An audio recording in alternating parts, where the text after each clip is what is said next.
hydrofield cuts through my neighborhood.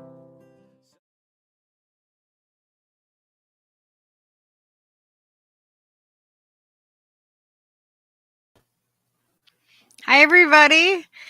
Welcome to another episode of Fearlessly Authentic. I'm your host, Lucky, and we have Steve. Yo. You'll hear him on the mic. And we have the lovely Lady Alex with us. You can call me X tonight. Call you X. Yeah. Well, so we have there was some news recently that sparked this conversation that we're going to have, and it's what sparked it was that Canada is adding mental health to an acceptable reason for their MAID program is what they call it. So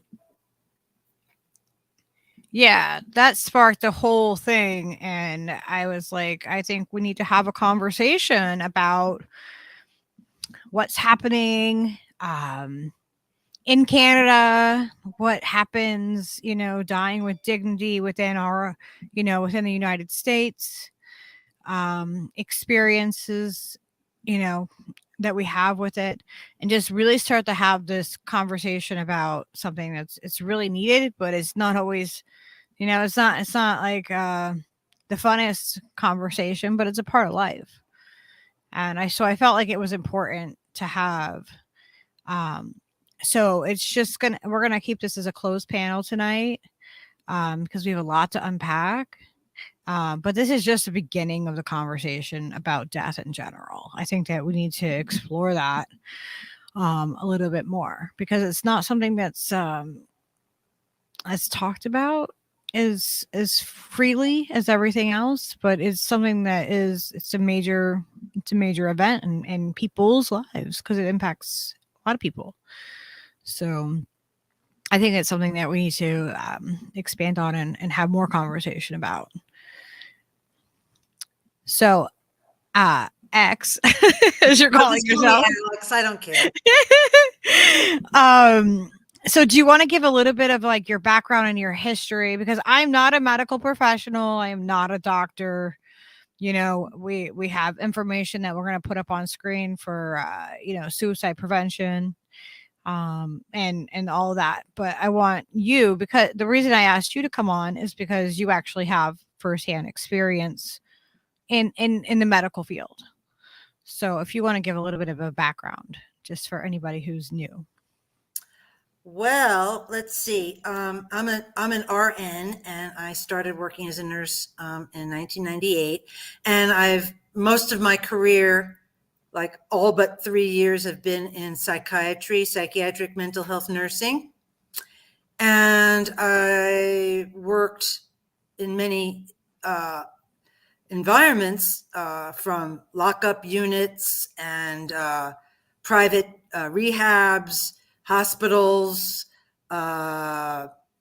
just all kinds of prisons.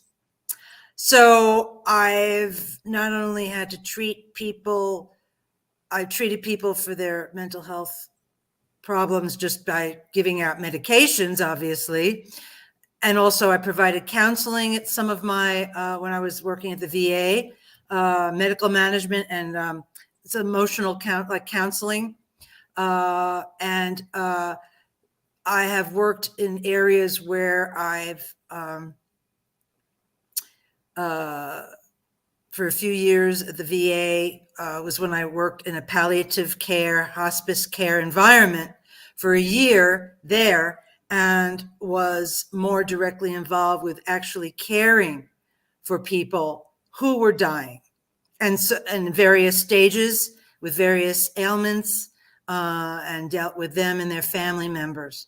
So, and just being in that environment and learning about what goes on in the system when it comes to that, and on a personal level, dealing with people who were going through a lot, and their families. So That was had a profound effect on me. So I've done that. And then with the suicide piece, of course, working in mental health, I've had many instances where I've witnessed people attempt suicide and stop people from doing it, been there at the aftermath, and also worked as a nurse where I had telephonic nursing jobs where I was on the phone with people who were saying that they wanted to kill themselves. So, you know, and had to follow up on that, not just talking to them, but getting authorities to come and do welfare checks. So in other words, I've been involved in all aspects of, you know, you don't want to get suicide mixed up with dying with dignity, but there's a connection with this and the whole issue of death and desperation and psychic and physical suffering. So I've been involved in that for many, many years. So that's me. Yeah. And I have the more personal side of it where I'm a person that lives with chronic pain. I am a suicide survivor. And also I had a terminally ill. I've helped with terminally ill people, and I've been there when they've passed. And I also had my own dad that,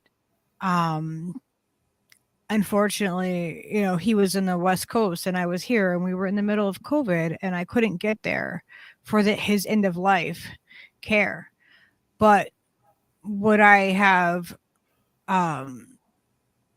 supported him if after 4 bouts of cancer and, being homeless and having a rough life, would I support him if he decided that it was his time before the cancer finally did get him in the worst way that it did?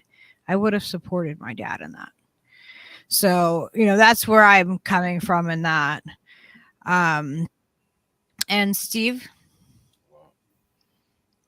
did you want to give any? No, I'm okay. Okay. So, so Canada, this is what kind of sparked it for this to all kind of like start was, oh my gosh. Oh my God. I'm looking for like a message that I sent to, Steve on Twitter, and I'm looking for like his name in the list, and I'm like, oh wait, no, I'm on his. I have to look for my name. So I'm like messing myself up. Let me see. Here it is.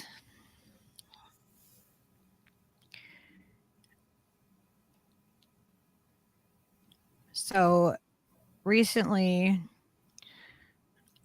I found out that, Canada is expanding their programs that they have. I'm going to pull up an article to show so they're going to be allowing assisted dying for mental illness. And so they are saying, has there been enough time to get it right? With doctors divided and federal guidelines still in development, Canadians have questions about who will qualify for MAID next year and whether it's a good idea to give the most vulnerable an easier way to die.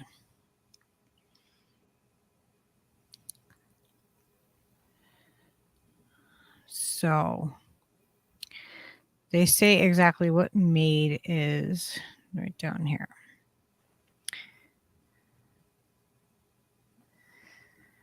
So they start out this article with this lady named Julie. So I'll go into this a little bit to kind of explain how they frame this. So Julie LeBlanc, her mind, she was feeling most hopeless. It tugs at her thoughts, when for days she forgets to eat or doesn't shower. She thinks about it more than she knows she should.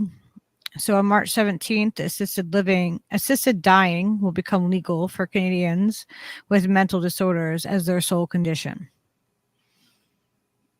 And she'll be able to apply. So they go on to say that she's been struggling with it since she was 8.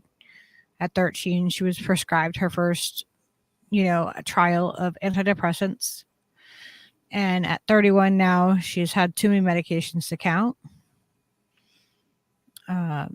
She spent much of her life either in therapy or waiting rooms, waiting to being bounced between doctors, multiple diagnoses, depression, anxiety, PTSD, borderline personality disorder. So she wavers between wanting to die and wanting to live. And she has an 11-year-old who's cared for by her parents. And she tries to feel hopeful about the earnest new psychiatrist, her third in a year, who patiently listened to her first appointment in September. So like she just gets sick of retelling her story, and she feels trapped in it. I'm kind of like, summarizing. So she has tried taking her own life before, but she's worried about the suicide being painful, ending up in a wheelchair, or which happened to somebody that she actually knows. So she has researched medical assistance in dying, which is the MAID, which is how they've named it in Canada, the MAID. It's weird.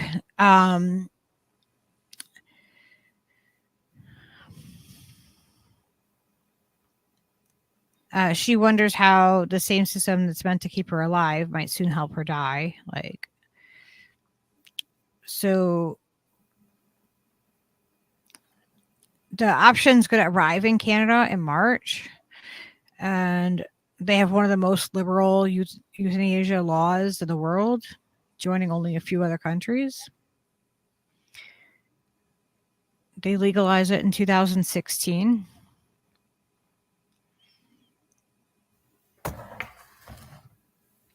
So they have a chart and everything, and I'll put the link in in the chat if you guys want to look into this more. But this is just about the mental health aspect of it that they're now doing. And now, Alex, I wanted to know from you, because you've worked in that field.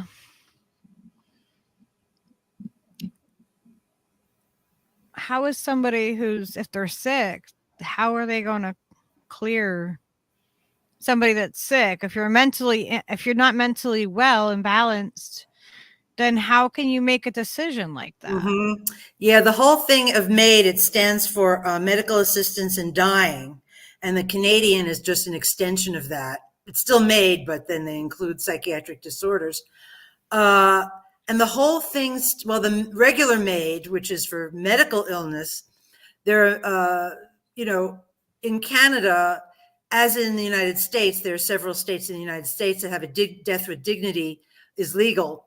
And one of the many stipulations, there's many conditions to meet. You have to meet certain criteria to be eligible for the program. And one of them, which is universal, is that you must have the mental decision. You must have decision-making capacity. And therein lies the connection with this issue with mental disorders, right? Because there's several mental disorders, including dementias, where that capacity for decision-making is questionable. And therein lies the problem, because it's very hard to evaluate. It's very broad, the evaluation process for these folks to have that capacity. And that's a very tricky situation. And, then you could say, like, people that are doing, advanced directives, they can now, it's already recognized that if you want, You could put in, if I become incapacitated and I can't make my own decision, or if I'm in this much pain, these are the things I want honored. Well, you do that before your mental capacity is diminished. That's when the person does that.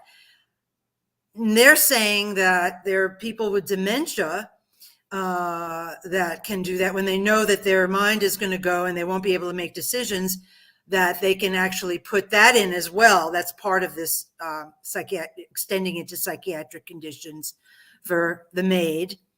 Now, it's very tricky because there's a lot of, like I said, the evaluation criteria is very broad. And they did a study that say that women are twice as more than men have requested this. And this is the Canada so far. I mean, it's March next year. Twice as many women, you said? Yes, than men so far. And it's going to be enacted in March of next year. It's still not law yet. Now, so, you know, and there's pros and cons. Psychiatrists and mental health professionals are divided on this. And I don't know if they're going to continue to study it. I know they say it's going to become law, but I don't know if they're going to challenge that or not. I don't know what's happening with that specifically.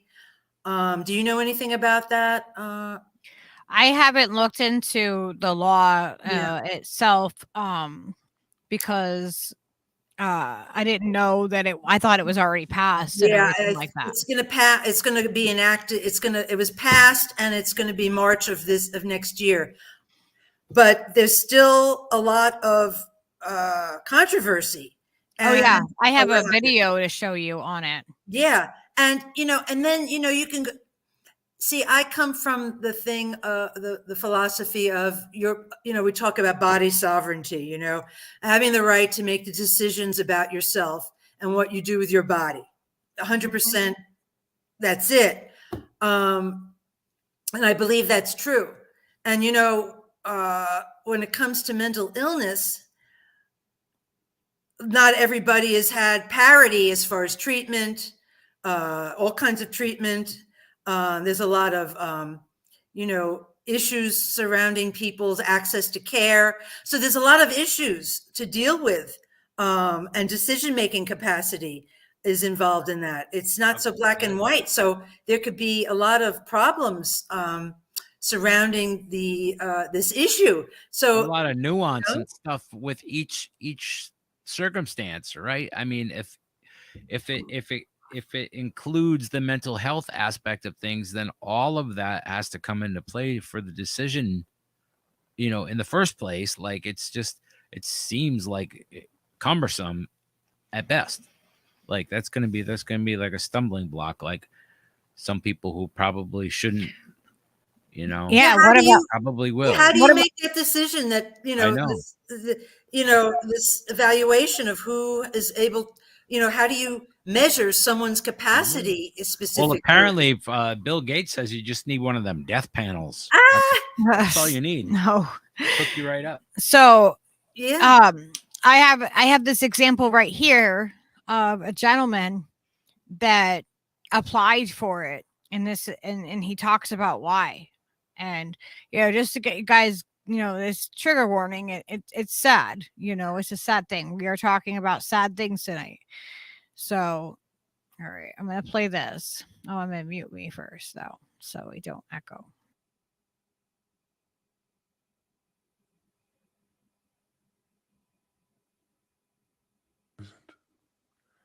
Yeah.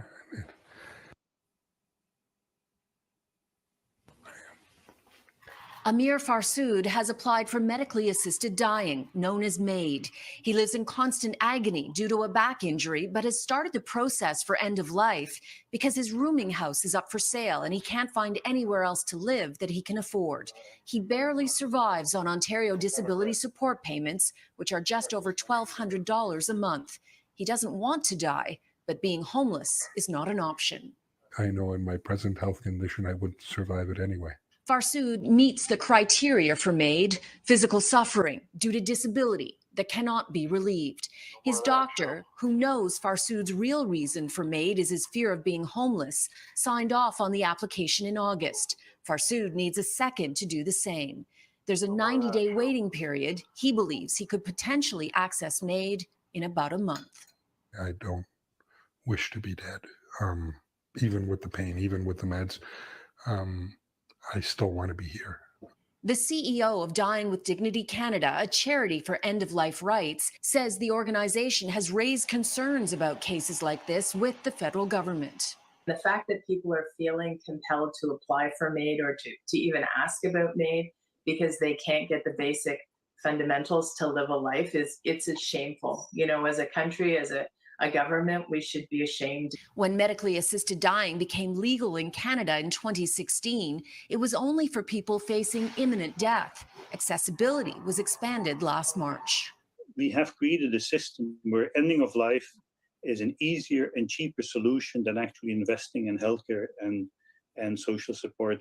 Trudeau Lemons is a professor of law and bioethics at U of T. He argues MAID devalues the life of people with disabilities who often live in poverty. Canada is one of the most liberal countries in the world when it comes to medically assisted dying. In March, it's further expanding eligibility to include people with mental disorders.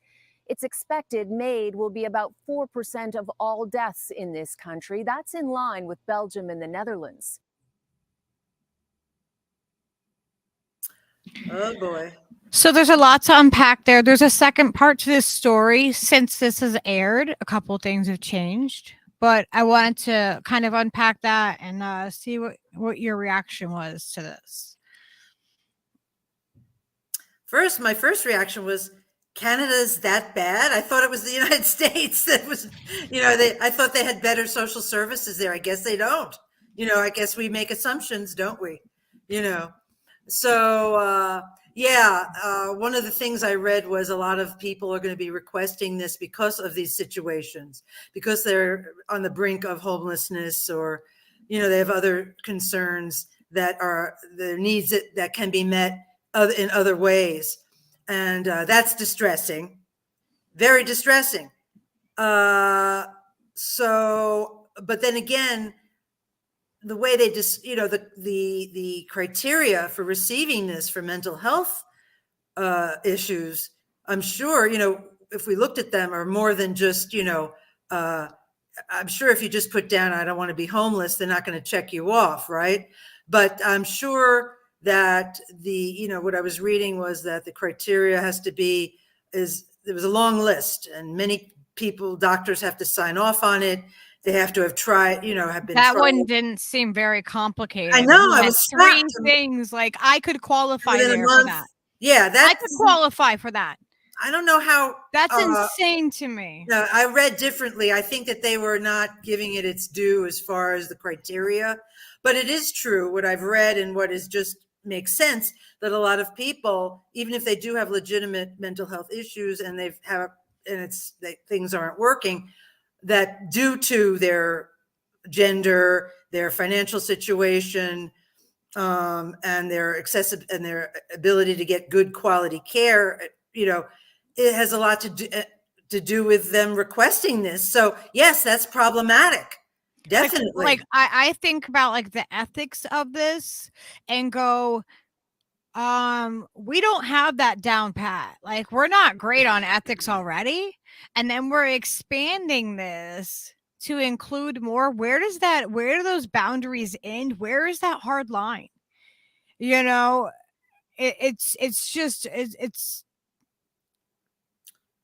I mean, there's too much room for error here because it's so general. And I think that because of the disparities and the other variables, that it's going to be literally problematic. on the news. Like, oh yeah, well, this is a cure to poverty. Like you're implanting this into people's heads that this might be their only cure. Like this guy's doing it. You guys should just come along with him. And the fact that you're even thinking of ending your life because you don't want to be homeless, or there's that's horrible, but it just shows you the desperate people are desperate. And when they're put in a situation like that, some people can't handle it. You know, their threshold is too low for impending homelessness or other stuff. And so, and if that's what they say is the reason, well, then obviously that should not be done. And it said that he said that his doctor knew what his true reason was. And was That's still going to approve him.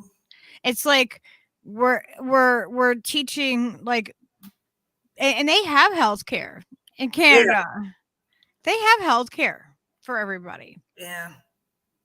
It's like there's, it's, I think, you know, I feel people should make their own choices of what they want to do. And, you know, suicide is something anyone can do at any time. You can make that decision. That's not the issue. And we're not saying to do that. We're not just to be clear, because we're on YouTube and I don't want anyone to take anything out of context. We are not saying that we are pro you doing anything like that. No, I mean, no, there's no opinion or judgment here. It's just that is something that can be done. Yeah. But when it comes to utilizing a government program like this, which I think has merits when it comes to physical stuff and intractable terminal pain and suffering, dealing with the mental health illnesses is a very different situation. Talking about the capacity, you know, their decision-making capacity. That's something you can't, I mean, that's very difficult to evaluate a lot, and not all the time, but a lot. And then there's issues, like I said, you know, getting good quality care. Has this person got all the treatment they can get? Why are just more apt to ask for this than men? I mean, there's too many variables here and too much that room for error. So I feel, even though people should have the right to make their own choices, if it's going to be a mental health situation request, I think, of course, it should be a case-by-case issue, and it should be done very, very, very carefully. I think this broad general thing, I don't feel very good about. Yeah. You know. And I mean, how much, I mean, if they feel like they're relieving some kind of, you know, pain in you, I mean, like, you know, like the Hippocratic Oath, like, I thought it was like, do no harm, but like, are you doing, you know what I mean? Like, how do you balance that where you're like, okay, the guy doesn't want to be homeless and we don't have the resources in our country or as a whole, as a society, to help this man, so I'll help him die. Like, that's where we are.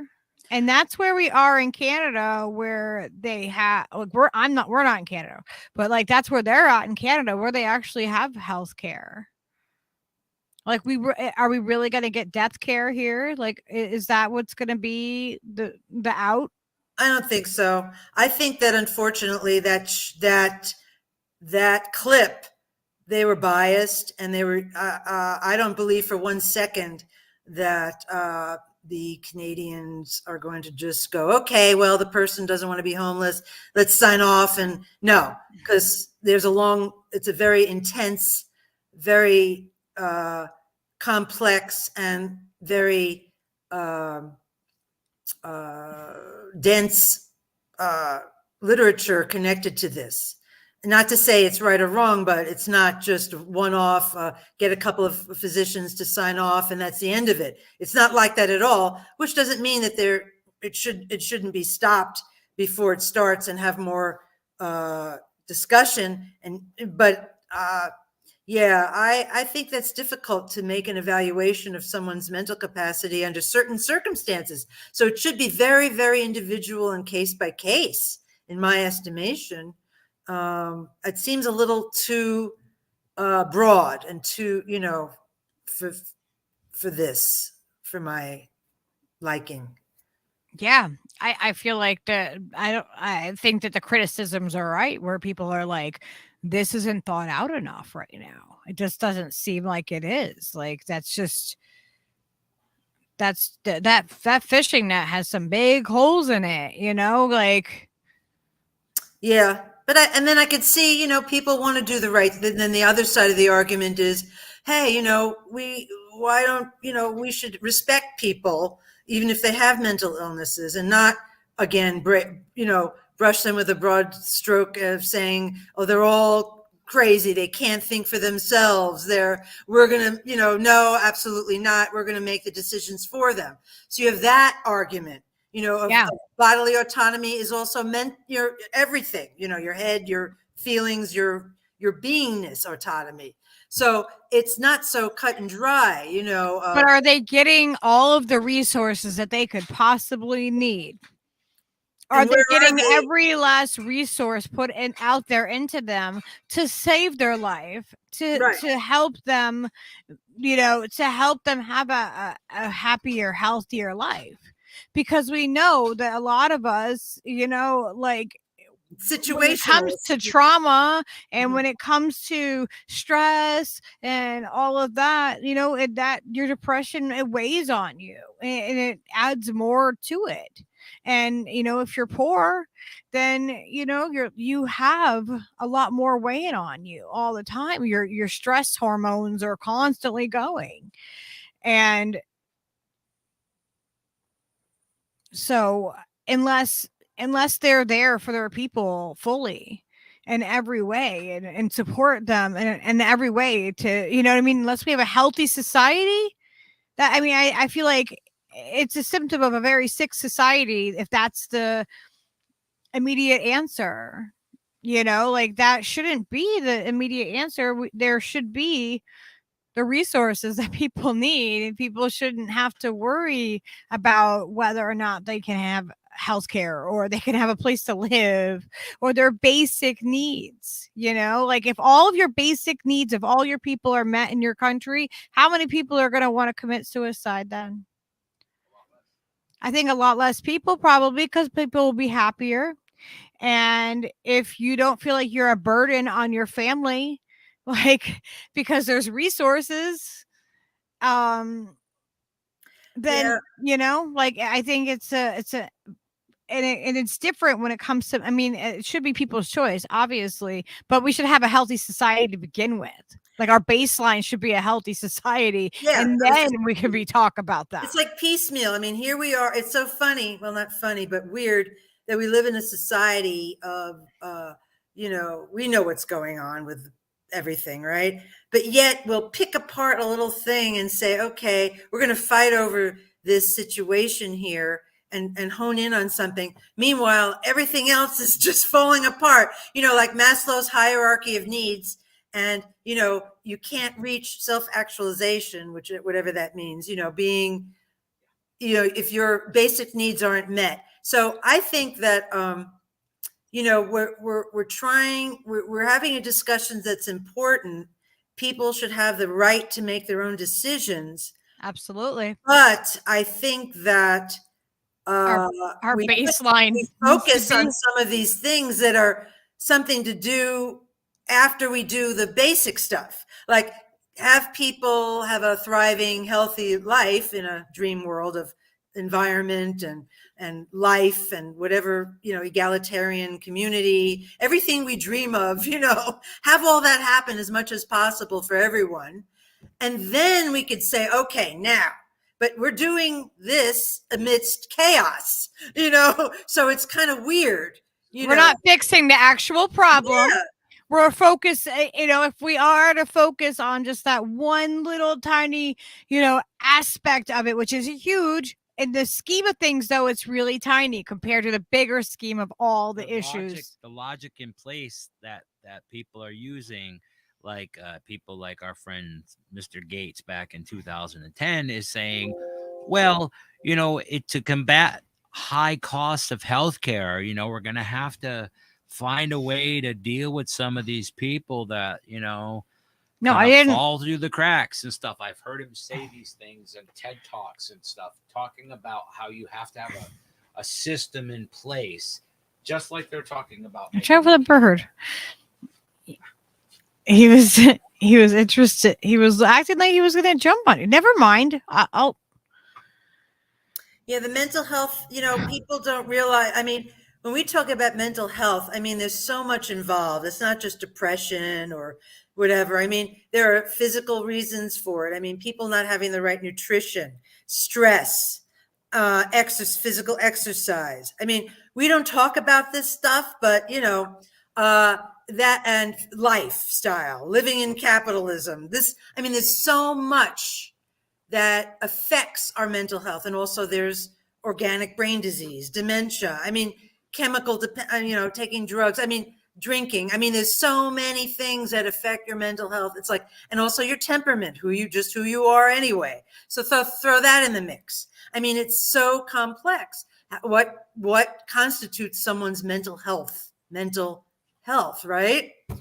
And so I think, it's easier with the physical, when you're physically ill and you don't have long to go and you're in pain and you're suffering, that's easy, and I think every state and should have death with dignity and not have to deal with any issue regarding that. That's easy. It's the mental health piece that's very, very complex.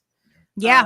Very complex. And then if you have a combo of the two, right? And like, what if you're on some of these like SSRIs or something? Because, you've worked in the field. I've experienced it firsthand.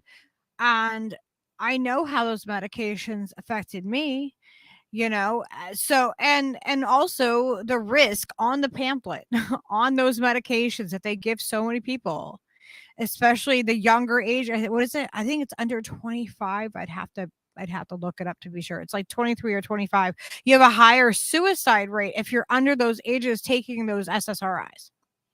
Well, our approach to mental health, like everything in this country, is completely fucked. Working as a nurse, giving out these meds, and working in psychiatry, I have to tell you, it is completely fucked.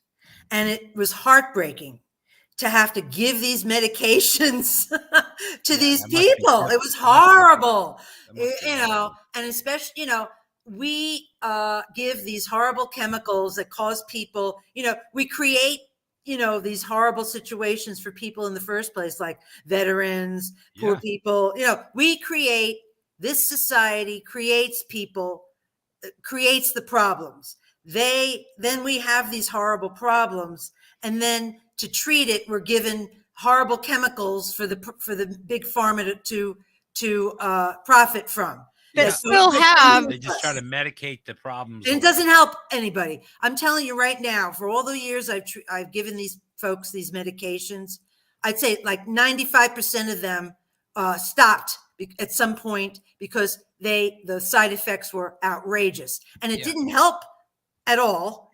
Then coming off of them is really awful too, because I've come off of these meds and I've been on and off different ones, and it was 2020 that I was it was 2020 that I went off of one, and then by 2021, in the middle of me being sick with COVID-19, I was coming off of SSRIs at the same time. It was atrocious and awful. So I did all of the detox, like all of that, all at the same time. So it was horrid. But I mean, to think that you're going to give somebody a pill or shock treatment or anything else, I mean, whatever you say, they have all kinds of things, and think that that's going to help you. I mean, meanwhile, if you remove all the horrors that people have to endure in society, you would see that people's mental health would improve exponentially.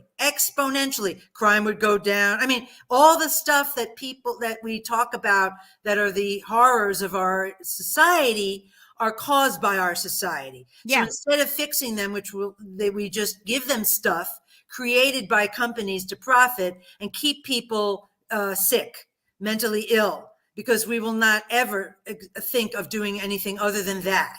So, and the medical AMA, American Psychiatric Association, I mean, the whole Western medical field is lockstep with that. That's what they learn in school. The psychiatrists and medical doctors, I mean, it's all this huge, giant, it's like the military industrial complex. It's the medical industrial complex. And it's not like a conspiracy. This is just the way it is. It's always been this way, and so rather than fix all the issues that are befalling all of us, they'll just give out these chemicals that don't help and cause more harm. And that's what they do, basically. And therapy, I mean, you can go to therapy till the cows come home, but no amount of therapy is going to pay your rent or feed your kids. I'm sorry. It's not. And it's so frustrating. It's horrible. It's despicable, really. Yeah. And it's awful because you get on a loop thinking that you're supposed to you get like stuck on these meds. They convince you that you need them. So you take them and then like you feel like crap when you come off of them. I mean, it's awful. The withdrawals of coming off of these, it's like you like wish that you could just take one just to feel better. It is the most atrocious withdrawal to come off of these. Like, see what they're doing to people like you? I would not wish that on my worst enemy. I really wouldn't. It was atrocious. And I'm like, I get no benefit from taking them. And then you're in like this weird like space emotionally. Like if you had a regular like 9-to-5 job, or even if you worked at a retail, you can't come off of that and go through that. You can't. If you have a regular, like you have to go into an office, you're going to have time off to get through that, to be able to get through that kind of, it's a sick, like you're sick and you're not balanced for a while. Like mentally, it kind of like knocks you on your ass, like, or at least it did with like me personally, talking from my own personal experience. It really knocked me on my ass. It threw my emotions like it like took them and like it was a complete puzzle. It was, you know what I mean? And then they just shook it and just went bloop, and all the pieces went everywhere. And I had to find them all, and then put it back together. And I mean, it's coming up on a year for the second medication that I was on. And like, I can't believe I took this stuff. I really can't. I really cannot believe that I took it for as long as I did, the different medications. And, because we're duped, like we're duped into a lot of things, and it's not, we shouldn't feel bad about it. We're trying to help ourselves and we don't know what to do, but we're being duped. These meds are, for the most part, well, first of all, if any of these meds work the way they're supposed to, we'd all be walking around happy-go-lucky with not a care in the world. And you don't see that. I'm sorry. It's sick. The government, it's not the government still, even though it's been proven that there's no deficiency of this serotonin, the neurotransmitters in the brain, that was all bullshit. And it's just come out now, although it's been known for a long time. They're still, prescribing. They will not stop. They not stop. I know. Nothing will be done. The side effect, and most medical doctors do not know how to help people taper off. They're not trained in tapering properly at all. I didn't taper off under medical care. I didn't go to my doctor to tell him like, oh, I want to come off of these toxic meds that you've been putting me on, that a pharmaceutical a person probably came and told you that they'll give you a kickback for, like, it's all about money. It's all about money, because these meds are horrible. They're poison. And in Europe, I know for a fact, because I have family there, not to say they don't have issues, but their approach to mental health medications has always been different, in a way of they will do everything possible to avoid giving anybody a mental health medication because they will not do it. It's like virtually like pulling teeth to get a mental health medication. They will try nutrition, massage, acupuncture, therapy, you name it, you name it, they'll try it. But here, that's the first line of defense. So I have a second half of that video. Where did it just go? What the fuck? Let me do this again. Is it on there? Okay. This is after people This is the same gentleman. And this is where the mutual aid comes in. Why won't it do it? Was overwhelmed by all the people who reached out to offer help. Then this GoFundMe page, set up by a stranger named Effie, took off, raising a little over $60,000 from people around the world in a matter of days. If the story hadn't piqued your interest, if you hadn't come here to do it, and then people, including Effie, hadn't seen it, I'd be dead. I'm going to look into the camera and say, thank you, Effie, whether you like it or not. Thank you. Please don't cut that part out. But Farsood's joy is tinged with guilt. He knows other people with disabilities on ODSP are still living in poverty and have to survive on $1,200 a month for food, rent, and all other necessities. 500,000 other Ontarians didn't win that lottery. It's like, you see in the movies, the death row inmate that at the last second, like, gets the reprieve. And it kind of feels like that. Because of his agonizing back injury, Farsood qualifies for MAID. He has physical suffering due to disability that cannot be relieved. One doctor signed off on his application. He needed one more before proceeding. He's put that application away. But after seeing his story, many took issue about the ethics of applying for MAID due to poverty. A lot of people are concerned that some may be applying for MAID for the wrong reason. The people who would be using it are people that society has deemed throwaways. And if society can't be bothered to give them the dignity in life, then the very least they can do is give them that 5 minutes of dignity before death. Farsood once considered himself a throwaway. You have vegetables. Yes, I do. And blueberries and celery. But now he has hope, which makes his back pain bearable. It's amazing what an act of kindness can do. Isn't it? It really is. And yeah, I wouldn't have thought it possible. For help.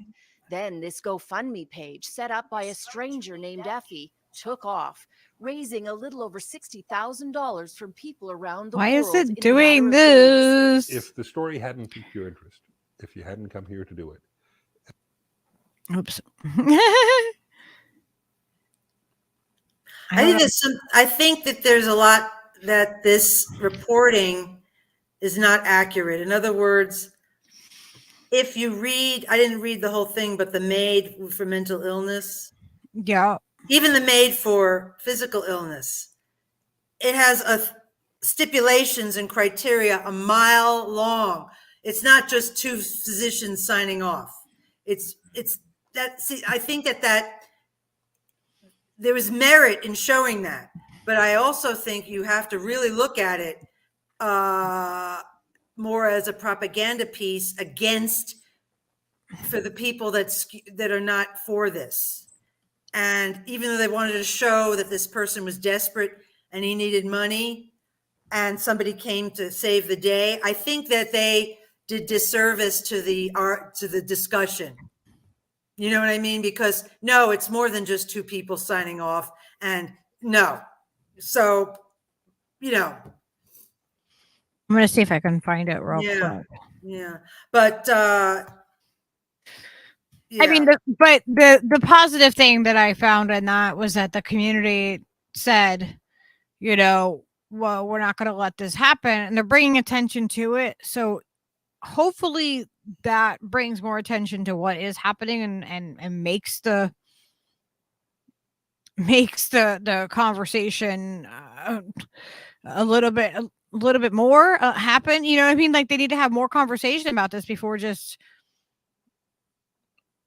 doing this. If this is, if people aren't understanding it and they're framing it in this way, that's going to be really confusing for a lot of people. Yeah. This law has a lot more to it. It's not just, I'm upset or this or that. It's not as,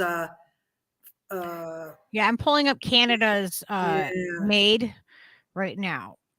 Yeah. So that way, but it does highlight the situation that people are so desperate because of their lack of funds and their life their life situation, that they're ready to do anything. And that shows that, you know, and that's horrible. And it also shows that you have to be very careful about these things, you know. All right. So it says who is eligible for MAID under Canadian law. 2 independent health professionals must evaluate an individual to determine whether they qualify for it. Both nurse practitioners and physicians can provide it. This is for the physical aspect, right? Yeah. This just says medical assistance in dying.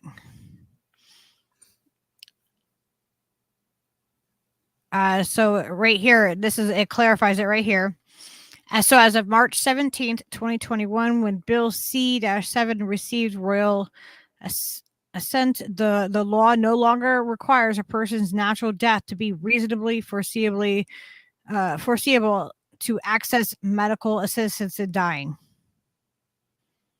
Yeah, they had changed a lot. I think it was like they've had to be imminent or in 6 months. I mean, I don't know how they changed it in that respect. There's a lot of words. It's a lot of words there with that. This is the actual bill here.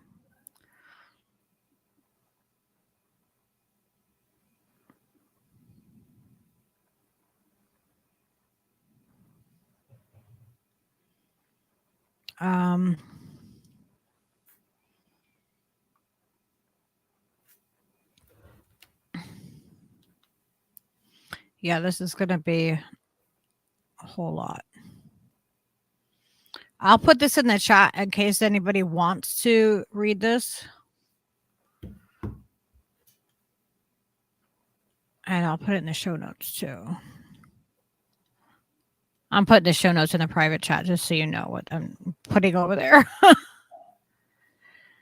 right, that's that.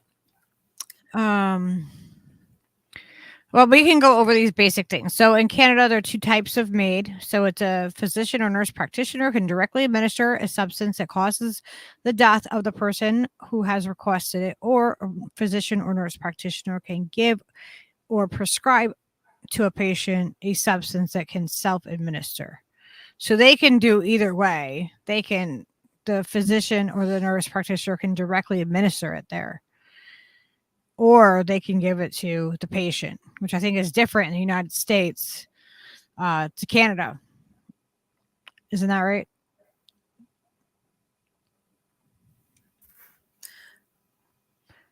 I was talking to Alex. Oh, sorry. I went on that same site and I have medical. It's camh.ca, medical assistance in dying and mental illness at facts, last updated in July. And they said that medical assistance in dying for people whose sole medical condition is mental illness is set to become legal in Canada in March 2023. And then they have facts here. And so one of the questions is, right now, people whose sole medical condition is people whose sole medical condition is mental illness may be eligible for MAID if they meet all the legal criteria. And so they ask what the criteria is. They have to be at least 18. Okay, so let's see. They have a serious. Okay. So there's procedural safeguards. There's a waiting period. And it says, who will determine if someone has a grievous and irremediable mental illness? How will they decide? Any person who requests MAID must be assessed by 2 healthcare practitioners to determine if they meet all the criteria. This is for mental illness, including if their illness is grievous and irremediable. In situations where a person is not at the end of life, one of the healthcare practitioners must be a specialist in the condition that is causing intolerable suffering. Currently, there are no agreed upon standards for psychiatrists or other healthcare practitioners to use to determine if a person's mental illness is grievous or irremediable for the purposes of MAID. So a government-appointed expert panel recently made recommendations for determining if a person has a grievous and irremediable mental illness. And they recommend that that these practitioners look at types of treatment attempts, outcomes of the treatment attempts, severity and duration of the person's mental illness. And this is just recommended, and it's not clear whether the government will use these recommendations. So it seems like they're still in the process of figuring it out from this website. Yeah. I mean, there's a lot. It's really confusing because it does not seem like, I mean, you have to wait 90 days, about 3 months. It can be shortened if the person's about to lose the capacity to make healthcare decisions. If both assessments have been completed, that's in Dying with Dignity on Canada. And specifically, here's a question. What happens if someone with a mental illness wants MAID because they don't have enough money or a decent place to live and experience intolerable suffering as a result? So they say this will be another key challenge for people whose sole underlying medical condition is mental illness. When MAID becomes legal, we know that people with mental illness are overrepresented among those who live in poverty or those who experience homelessness. And it is unclear if or how that will impact requests for MAID where mental illness is the sole underlying medical condition. At this time, there is a requirement that for MAID requests where a person's death is not reasonably foreseeable, that the person be informed of all available means to relieve their suffering, including community services, and be offered consultations with those who provide those services. Is all these other things. So I think that it seems like it's still not written in stone for some reason, which is disturbing because why would they pass something and say it's going to go into effect in March when everything I've read from the Canadian sites? Yeah. Yeah. I'm on the Dying with Dignity Canada, and it's really not, they do not have this. They don't have this outlined. No. So on their website, Dying with Dignity in Canada. Here, I'll pull it up because they have some good questions on here. And we can look at a couple of them. I'm afraid that they're going to put this through for real, and there's going to be all those unanswered questions and issues. Yeah. Yeah, like you were saying, can a person with a severe mental illness access MAID? And it says the conclusion will remain in effect until March 17th, 2023. Oh, they're going to repeal it. At which point it will be automatically repealed. Will initiate an independent expert. So they're going to continue to look at this. It looks like. Who's going to do it? Yeah, because it says the ministers of justice and health will initiate an independent expert review, which will consider protocols, guidance, and safeguards for MAID, those with a mental illness, and will make recommendations. This review and a temporary exclusion will allow government time to study, prepare, and ensure that appropriate measures are in place prior to March 17, 2023 deadline. What? That doesn't seem like they have a lot of time to figure all this out. The exclusion includes conditions that are primarily within the domain of psychiatry, such as depression and personality disorders. It does not include neurocognitive and neurodevelopmental disorders. So can you expand on what the difference is between these here? This part? Okay.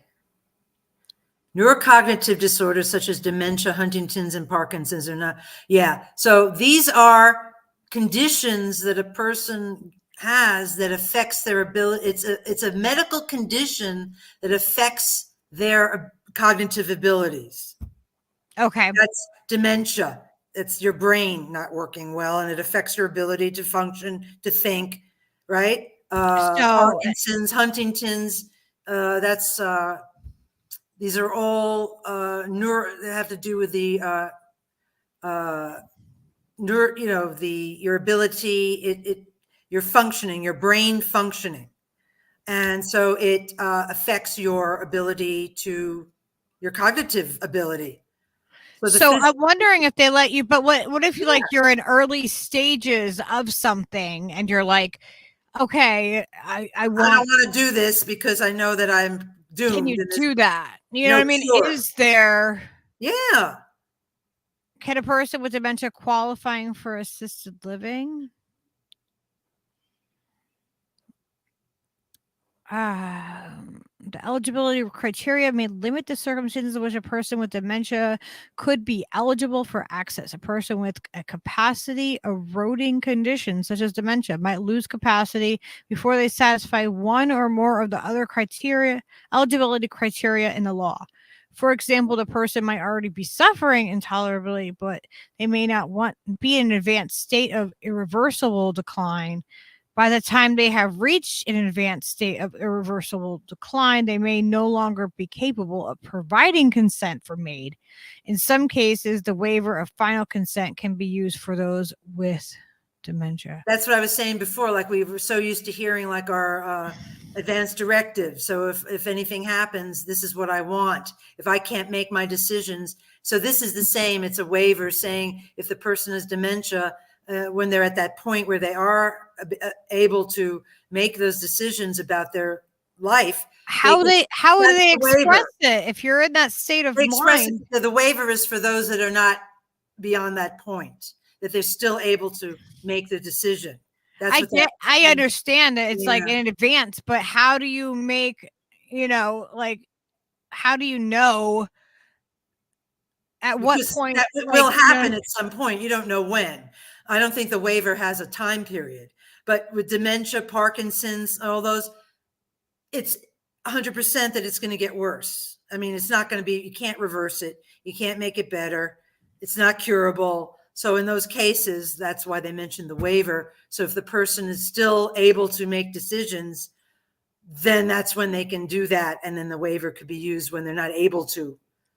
Which makes sense to me in a way, but but isn't that the same as it's an advanced directive? They say it's an advanced consent or waiver.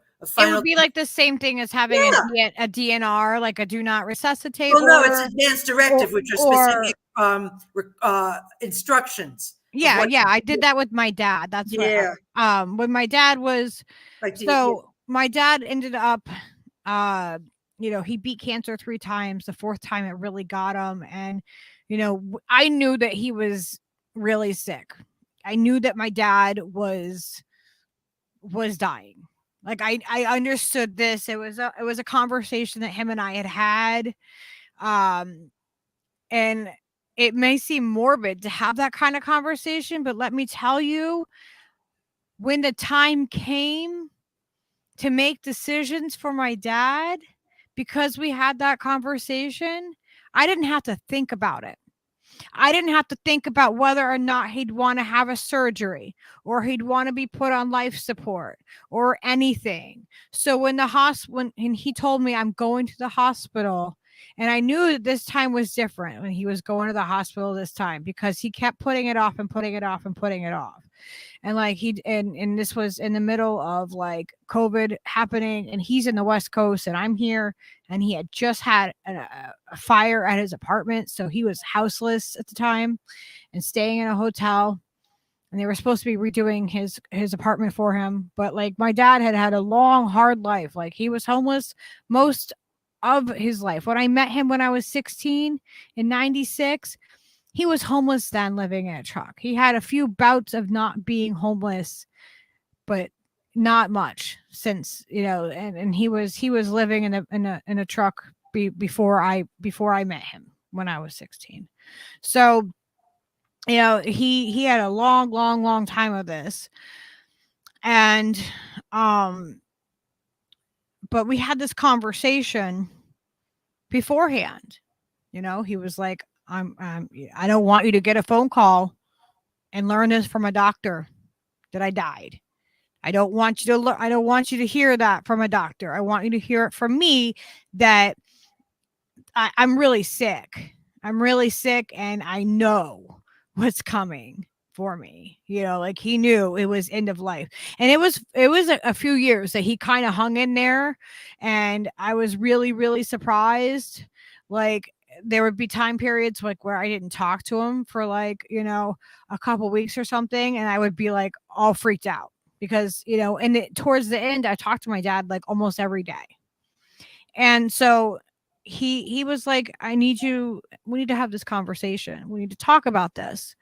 And it wasn't easy for me to hear from him. It wasn't easy for me to hear that at the time.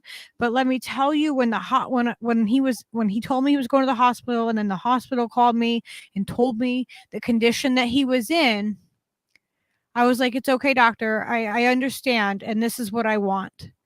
The doctor was so astonished that I was clear-headed enough to say exactly, no, I can give you the directive right now. My dad and I have had this conversation. I know what he wants. I know he doesn't want to go through a surgery, which will probably take his life. Just make him comfortable. We knew this was coming. That reminds me, everybody here and everybody tell everybody that you must, even if you're in your 20s, it doesn't matter. Have an advance directive written and have it somewhere posted, you know, somewhere easily accessible so that if something happens, your person that lives with you, or if you live alone, it's posted on your refrigerator or somewhere if the paramedics are called or someone's called. It is very, very, very important, okay?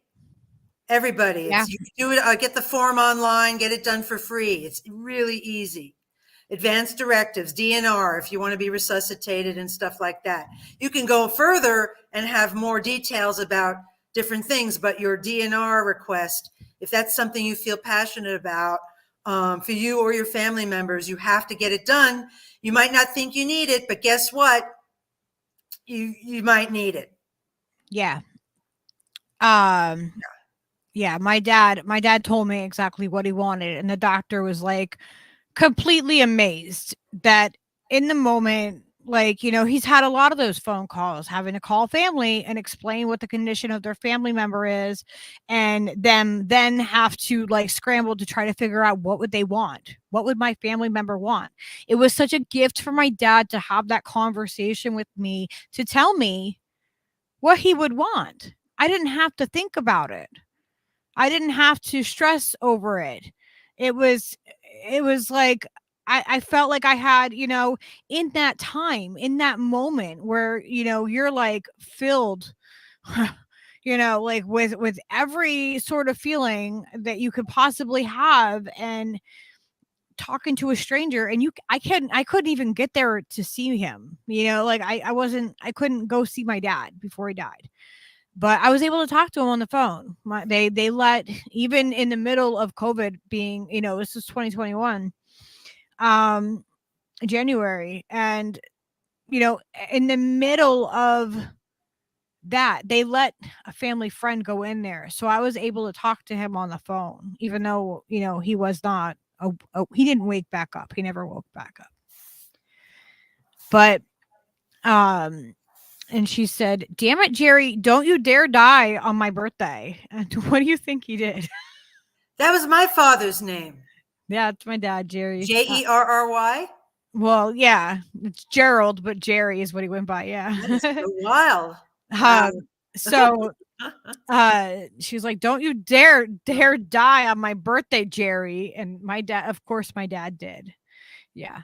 But I'm thinking I want to do like maybe like a scavenger hunt or some kind of complicated mousetrap, some sort of mechanism that will like lead you to pre-recorded video and audio clues as to what oh my God, might be. No QR code. You know, you gotta have the right QR code. You have to have it confirmed. Oh my God, people. Watch how long before they have as convoluted as possible, because you know how long before they have those on the grave sites. It'll be fun.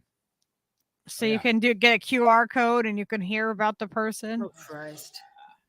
So, you know, everything we're talking about, I mean, it's all connected, you know, death with dignity, end of life, you know, death. I mean, all of this is connected. It's about respecting our humanity and compassion and you know, body sovereignty, and you know, it's all mixed together, and we're dealing with that, living in a society that is for pro-death and pro-war, you know.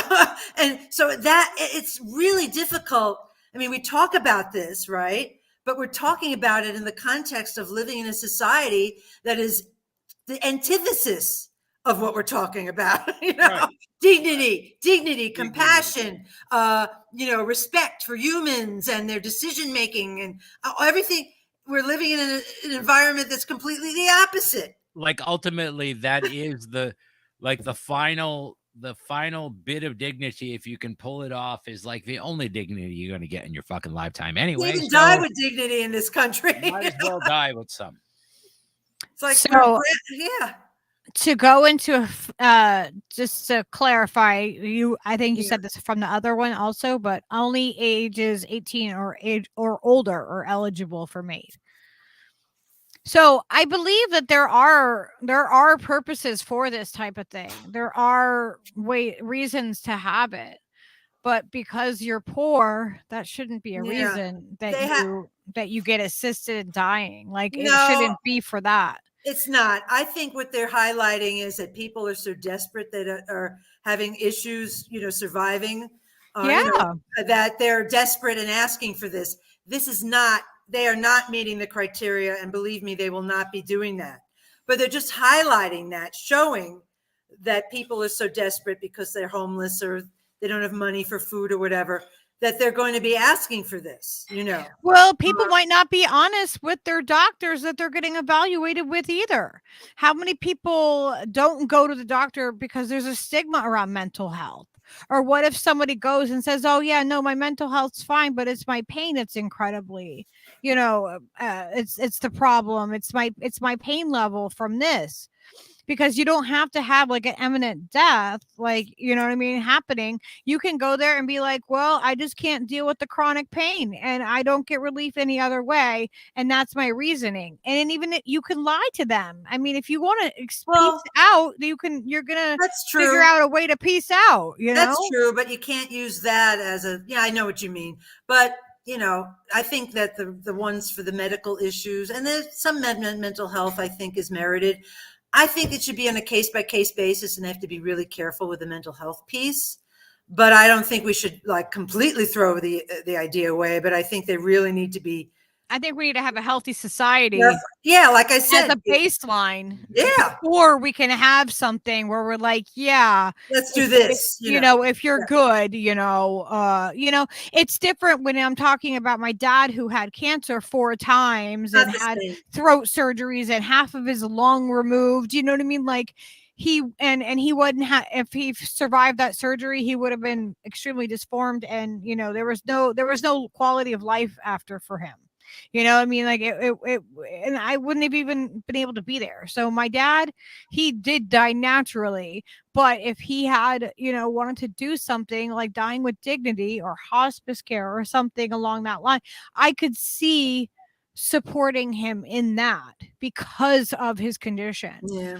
But when it comes to other things, I want people to try, you know what I mean? Like I want people to try, but there's some realistic times where, you know what I mean? Like, are you going to have a quality of life? And maybe you won't have it with certain mental health issues. Yeah. Maybe, you know what I mean? Maybe certain people don't come out of that, but I think age should be a factor in all of the things. It should be a whole body assessment, you know what I mean? Your whole life kind of like I don't know. I don't want them to be determining, you know, things for people to the extreme, but I think that there needs to be help for people before that's the solution.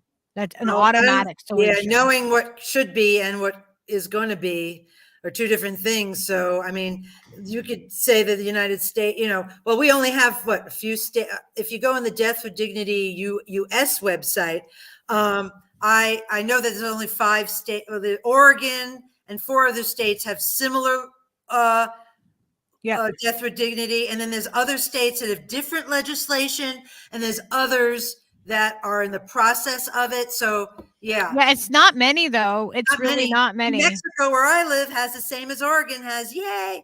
So I just wanted to finish this up real quick Yeah. on Canada before we move to the US one. So it says parliamentary review or other issues. So issues such as eligibility of mature minors. Because remember, they're letting mature minors do other things with their own bodies right now in Canada. That I don't want to go into, Yeah. but you can just guess, you know, what is the biggest thing that's happening right now medically with every person, basically. They're allowing minors to make their own decisions. So like, where does it end? Are they going to say, oh, well, that was a mature minor, and you just find out, you know, like the, I don't know mean, what the you have to result kind of of look this at is. how much do you trust these people? Yeah, this is done. It says, I think these assessments are already done, and these are some of the issues that they were going over. I don't know what the result was of this. No, I want to definitely see what happens, Yeah. you know, with their review. And the website, I'm going to make sure you guys all have this website so you can look into it deeper. We don't have time to go through the whole entire website tonight.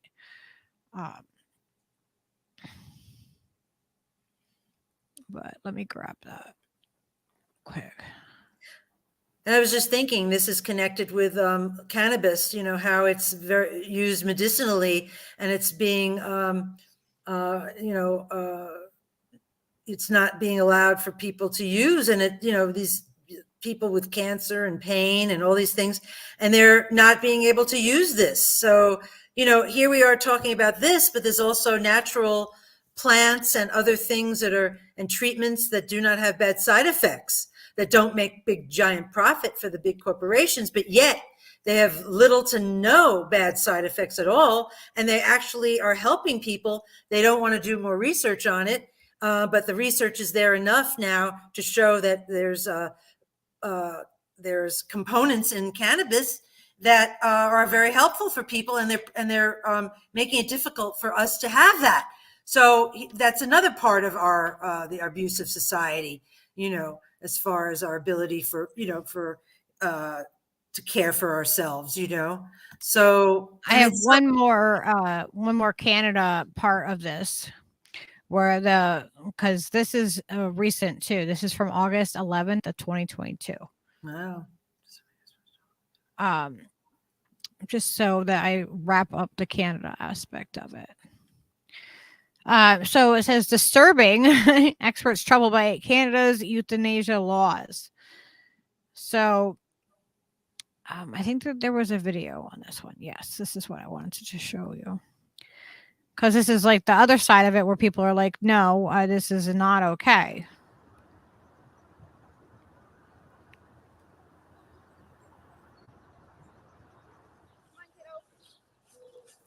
Oh no, you're running. Do you want another belly rub? Everyone comes in and we sit around Dad and they give him the medications, and that was that. It's a little dusty because I had it in storage.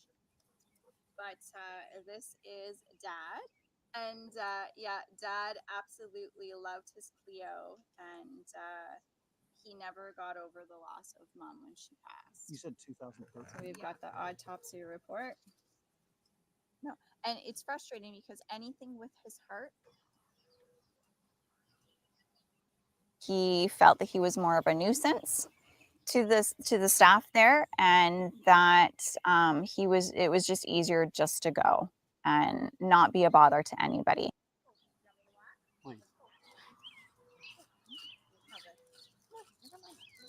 Friendly dog meeting. I didn't realize that it was for like everyday people, basically, right? Until my sister Sue said, hey, no, this is actually a thing in Canada now.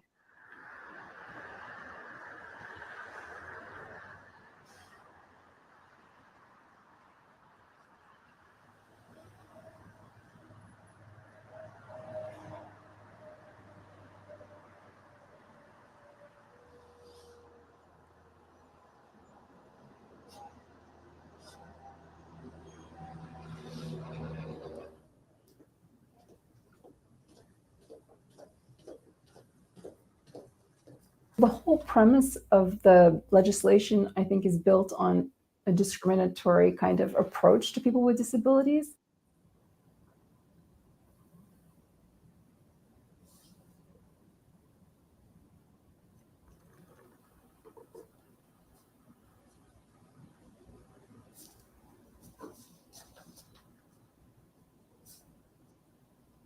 I would say it's a big problem. I mean, in my patient practice, I have had patients who have mentioned that they'd rather die and choose MAID than be poor.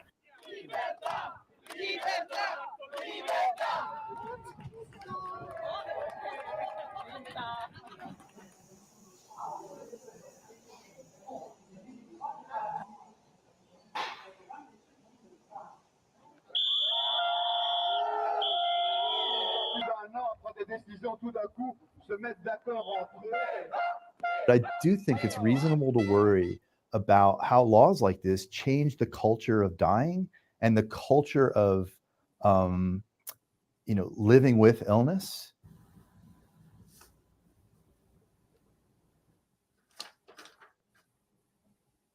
I believe that most Canadians think that this is a service of compassion offered for people who have nothing left to be offered, and they're being offered death as a way out, when in fact, the system is being applied so liberally and so easily in such a short time period that people are dying who would have recovered with greater care and resources to live. Cutest dog ever, aren't you? Yes. So instead of giving them a hand, helping them with services and, supporting them and making sure that they're stable, this is just the easy way out, and it's cheaper.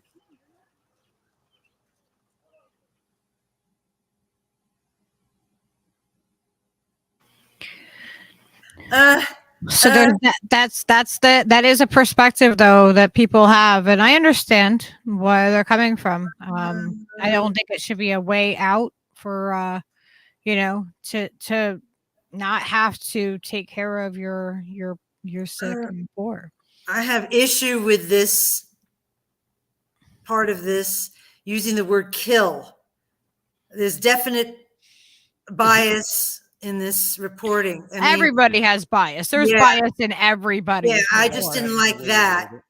And again, I don't think that if someone actually says, I don't want to be homeless, I want to die, that they're going to go, okay, let's sign off on them. I don't think that's you know what I mean? And I know that I don't know. I mean, no, it's a very difficult.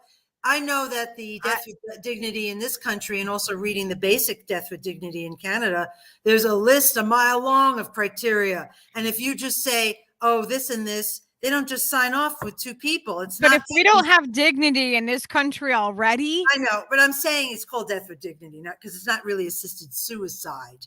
That's like the wrong way of putting it, Well, in Canada, the doctor can actually administer there. That's different there. The doctor or the nurse practitioner can actually administer the drug to the person, where in the United States, I believe that is different. Right. But, it's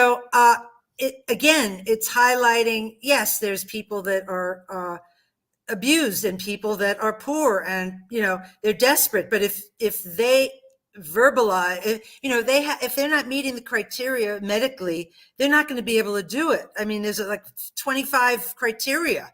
It's not just two healthcare providers. It's a long list. If you really scrutinize these things, it is amazing what they have to go through. It's not that easy, I'm glad it's there, and it's not that easy, but I think they're using this situation of, being homeless or not having services. Yes, that's bad. And people are desperate and wanting that way out to do that. And that's horrible. But I don't think people are signing off 1, 2, 3 that easily. I would hope not. I really don't. I don't really trust any of it after what's been going on the last couple of years, though. I know. I don't. It's not that I have an inherent trust in the systems, but I, again, don't think, knowing that they have this long list of criteria, and it's not easy. If you really look at it, it's very difficult. It's like an amazing list of criteria you have to meet for this. But it's just highlighting the issues we talked about before. But I think that this had a slant on it, that it was very evident, using the word kill, and having that doctor say, oh, this isn't really, so it was in the mix there. I'm just saying, Yeah, you can see their inherent bias into which way, because if we're leaning one way on it and they're leaning another way on it, we can see it clearer. We can see that bias a little bit clearer, I think. Because we all have our own bias. We all have, what I mean? We all have our own experience. And that's why I say I like to do, it's fact based, but our opinions are based on, what we find that's factual. And that's what's important. Yeah. And I was thinking that woman, I mean, I don't know what the situation is, but this is just, in the case of that woman's father, I mean, you could play devil's advocate and say, what if this man, who was a mature grown man, was obviously he had medical issues, right? And it was affecting his quality of life. What if, he made the decision and it went through all the criteria and all that stuff. And his daughter was very upset about it, understandably, and didn't want him to do that and wanted him not to make that decision. So there again, there's a lot going on. There could be, not to say there's not abuse and to say that things go right all the time, but that could be the case as well. So that intrudes on someone's right to make to self-determination as well. And so we can't take it all away and say, well, now it's the children's have to make that decision for the parents. That's crazy. And we can't take away someone's right to self-determination either. So you see, it's not so cut and dry, right? Yeah, no, there's a lot to it. There's a lot of layers. That's why I said that I thought that it would be really good and balanced to have you on to talk about it, from my personal experience and, you dealing with it and on the other side of it too, not necessarily like we are From not beyond the grave. Is that what you're saying? No, we haven't. God, it's gone metaphysical, everything. No. Just like our experiences within the same, realm of things. Cause I mean, I've been there for people when my neighbor's husband died and hospice care came in because he was sick with cancer. And, they do a different type of end of life care than dying with dignity. And dying with dignity actually talks about hospice as like a resource, because it's kind of the same parallel, you know what I mean? It is dying with dignity. That's what hospice is all about. And, I was there when my neighbor's husband took his last breath, and, it's an extremely eerie thing to see. I'm sure that you've seen it way more than me. Times. It's so eerie because you can just tell, like I could tell when he wasn't there anymore. Like it was just a body. It was the strangest thing to me, just to see it before my own eyes, somebody just being there and then just not. Yeah, I mean, I was a new nurse. Well, actually, I was in nursing school, and and when you're in nursing school, it was my first semester, and we were at our clinical, and someone said, "Go into room so and so. There's someone died in that room," So I walked in, and I opened the door, I closed the door, and there's this woman, an Asian woman laying there, and I was alone in the room.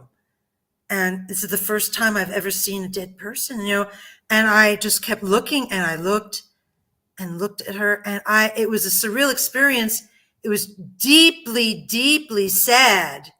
And it confronted me with my own mortality for the first time in a very profound way. And I'm an atheist, So I experienced it on a level of, wow, this is it. This woman had this life and went through all this, and here it is. It's over. And I'm just looking at her. And then that deep, deep, profound experience of my own mortality at that point in time connected with her. It wasn't really with her. It was just my idea of what she was, but confronted with her there. I mean, it was so intense. I flash on it to this day. I mean, it was such a profound effect on me.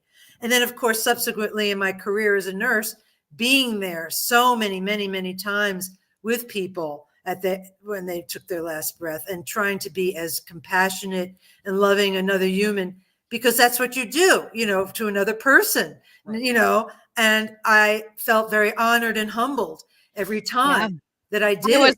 I was honored too. I felt really honored to be the person that was stand there and just to witness, like I've had lots of loss in my life, and and funerals and stuff like that. And I've had 2 friends that have lost babies. So I've been to 2 baby funerals, like in the last, it's been years now, but I've experienced the death, but seeing it right before you is just a whole nother thing. Like to just, it was peaceful, it was a peaceful, like, he was okay. And he was like, yeah, I'm done here. I'm done.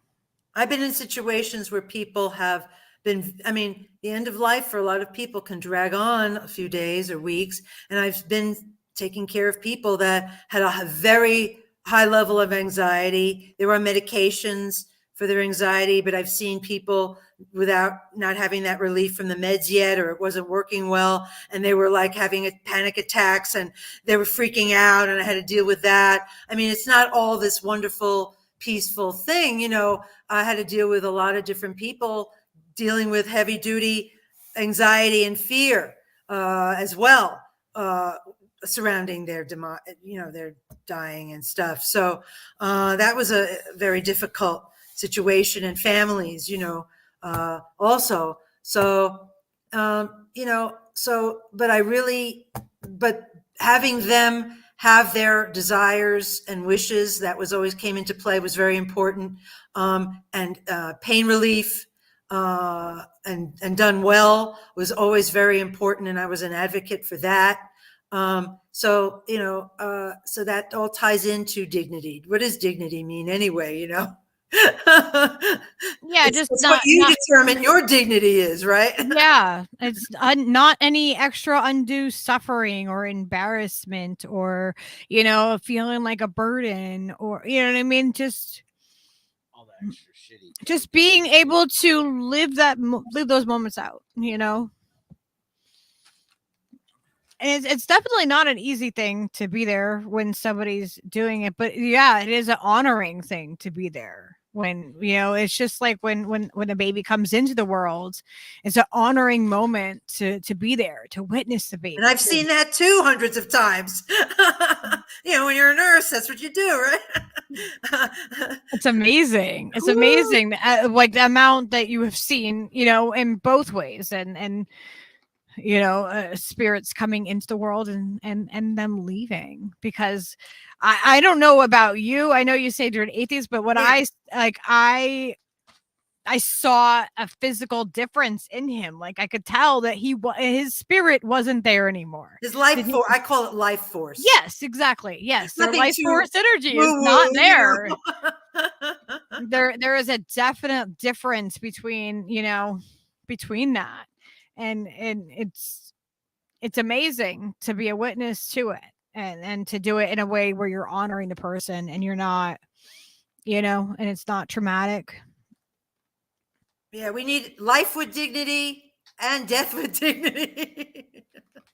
Right? We do. Yeah. And we need to have that. We need to have that dignity throughout our lives, and we need to have a baseline of that. I want to talk about dignity for a second. But you said Disney. I'm like, that Nazi? No, not necessarily Disney, but people in the chat are like, try a capon. They're delicious. Or ducks or turkeys. The conversation got really foul. Okay, that's all I'm going to say. Okay, yeah, that's a little foul. That's good. Foul ball. So the count is 3-2. Go ahead, Steve. All right. Go ahead. I was just going to bring up the website, the Death with Dignity, so we could go through this one a little bit, because this is different. This one, what we covered first was Canada, and now this is the United States. So we have different laws. Look at that. It brings up my state right away. Yeah, it did that to me. I'm like, are you watching me? Oh, yeah, they're totally watching us. Oh, yeah. Yeah. So let's go under families and patients. Let's look and see what they have here. You could put in your state somewhere. I don't know where. I guess on the first page, you could just put in your state. Yeah. So this is their frequently asked questions, and the frequently asked questions is by the Oregon Department of Human Services, Washington State Department of Health, Vermont Department of Health, and contributors from Carol Parrott. Imagine being a doctor and your last name is Parrott. That would, yeah, it's better than Lipschitz. I mean, but come on, like, do you just parrot shit? You know, like. Okay, so what is death with dignity? It's an end of life option that allows certain eligible individuals to legally, because you're always worried about legally, right? Legally request and obtain medications from their physician to end their life in a peaceful, humane, and dignified manner. State legislation codifying such an end of life option, and a family of organizations promoting the end of life option around the United States. So it says that it's an end of life option governed by state legislation that allows certain people with terminal illness or to voluntarily and legally request and receive a prescription medication from their physician to hasten their death in a peaceful, humane, and dignified manner. What are some of the other terms used to refer to death with dignity?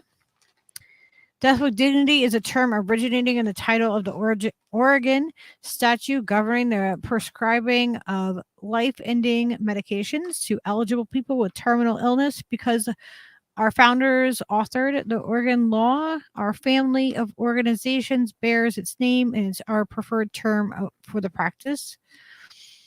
Other terms include physician-assisted death, physician-assisted dying, aid in dying, physician aid in dying, medical aid in dying, incorrect and inaccurate terms that opponents of physician-assisted dying use in order to mislead the public about is assisted suicide, doctor-assisted suicide, physician-assisted suicide, and active euthanasia.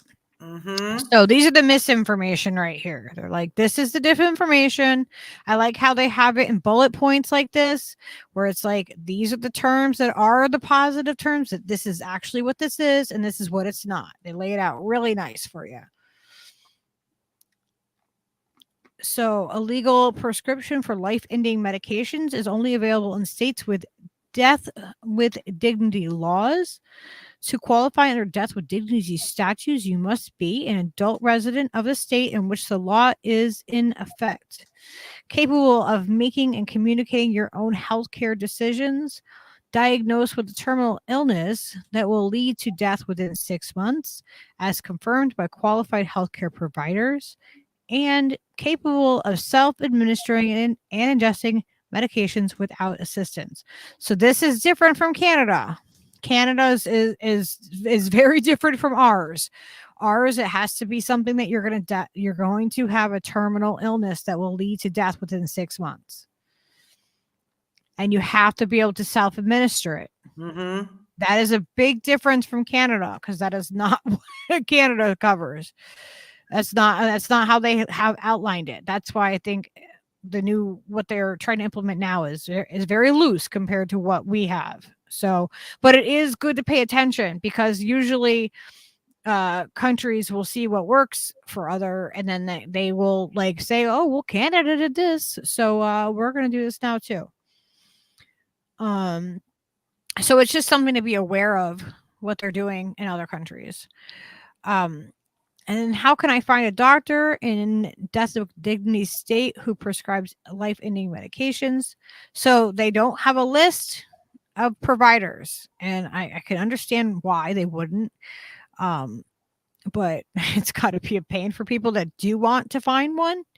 But if you're going to the right places, then you're going to be able to get a reference, I'm sure, to the right doctor. If you're in hospice care, you know what I mean, they'll know what doctors they've worked with, and stuff like that. So there'll be resources in that way, I'm sure.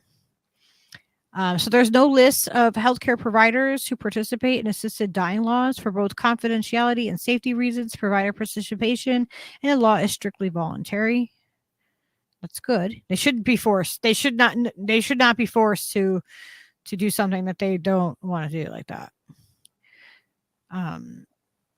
Like, I wonder how religion ties into this for some Oh, people. yeah. Boom. Bada boom. Yeah. There's a You know, reason like why religious they say- doctors, like, Thank you, Jesus. what are they going to say about? There's a reason why they say, find a non-faith-based hospital in a large city. There's a reason for that. Oh yeah, they do. The hypocritical religious thing that they feign that they care about people, and yet they could care less. Yeah, you're gonna find people, and I know I'm making a generalization, but here they say it here as well. You're more likely to find someone in the secular world who's going to be agreeable to this, because they're not full of all this crap in their head.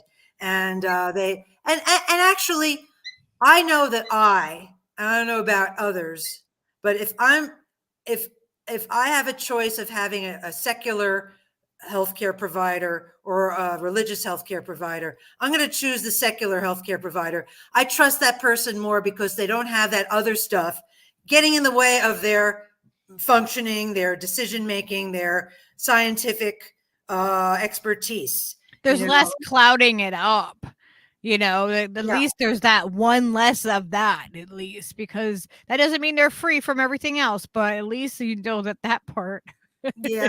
And you're more likely to find a doctor that, and I find the fact that you could even be a healthcare provider and be religious at the same time kind of weird, but that's another story.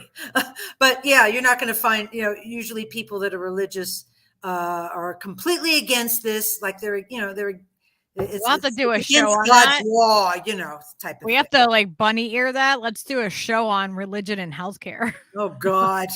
That would be a good one, I think. Oh yeah. And this nurse in the hospital once told me, I cannot give as good of healthcare to patients as she, because she's a Christian and I'm not. What about like the fundamentalists and stuff that don't go to get healthcare because of their religions?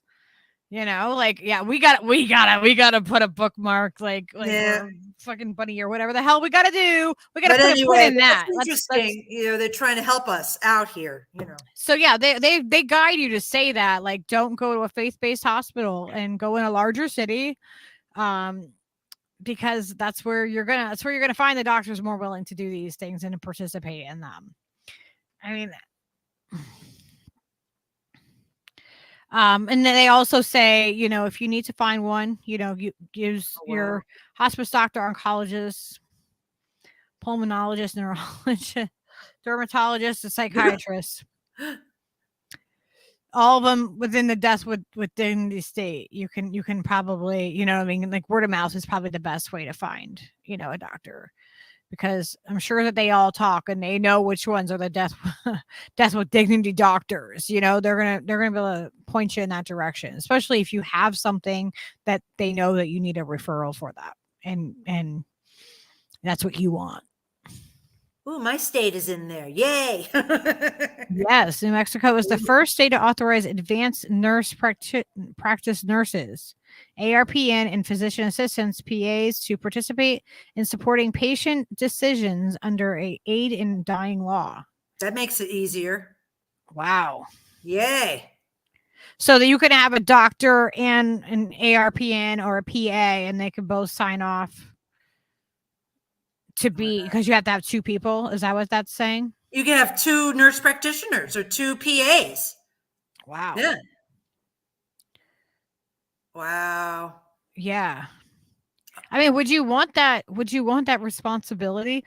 I mean, imagine if like the family, if like the family comes in after, like, are you protected?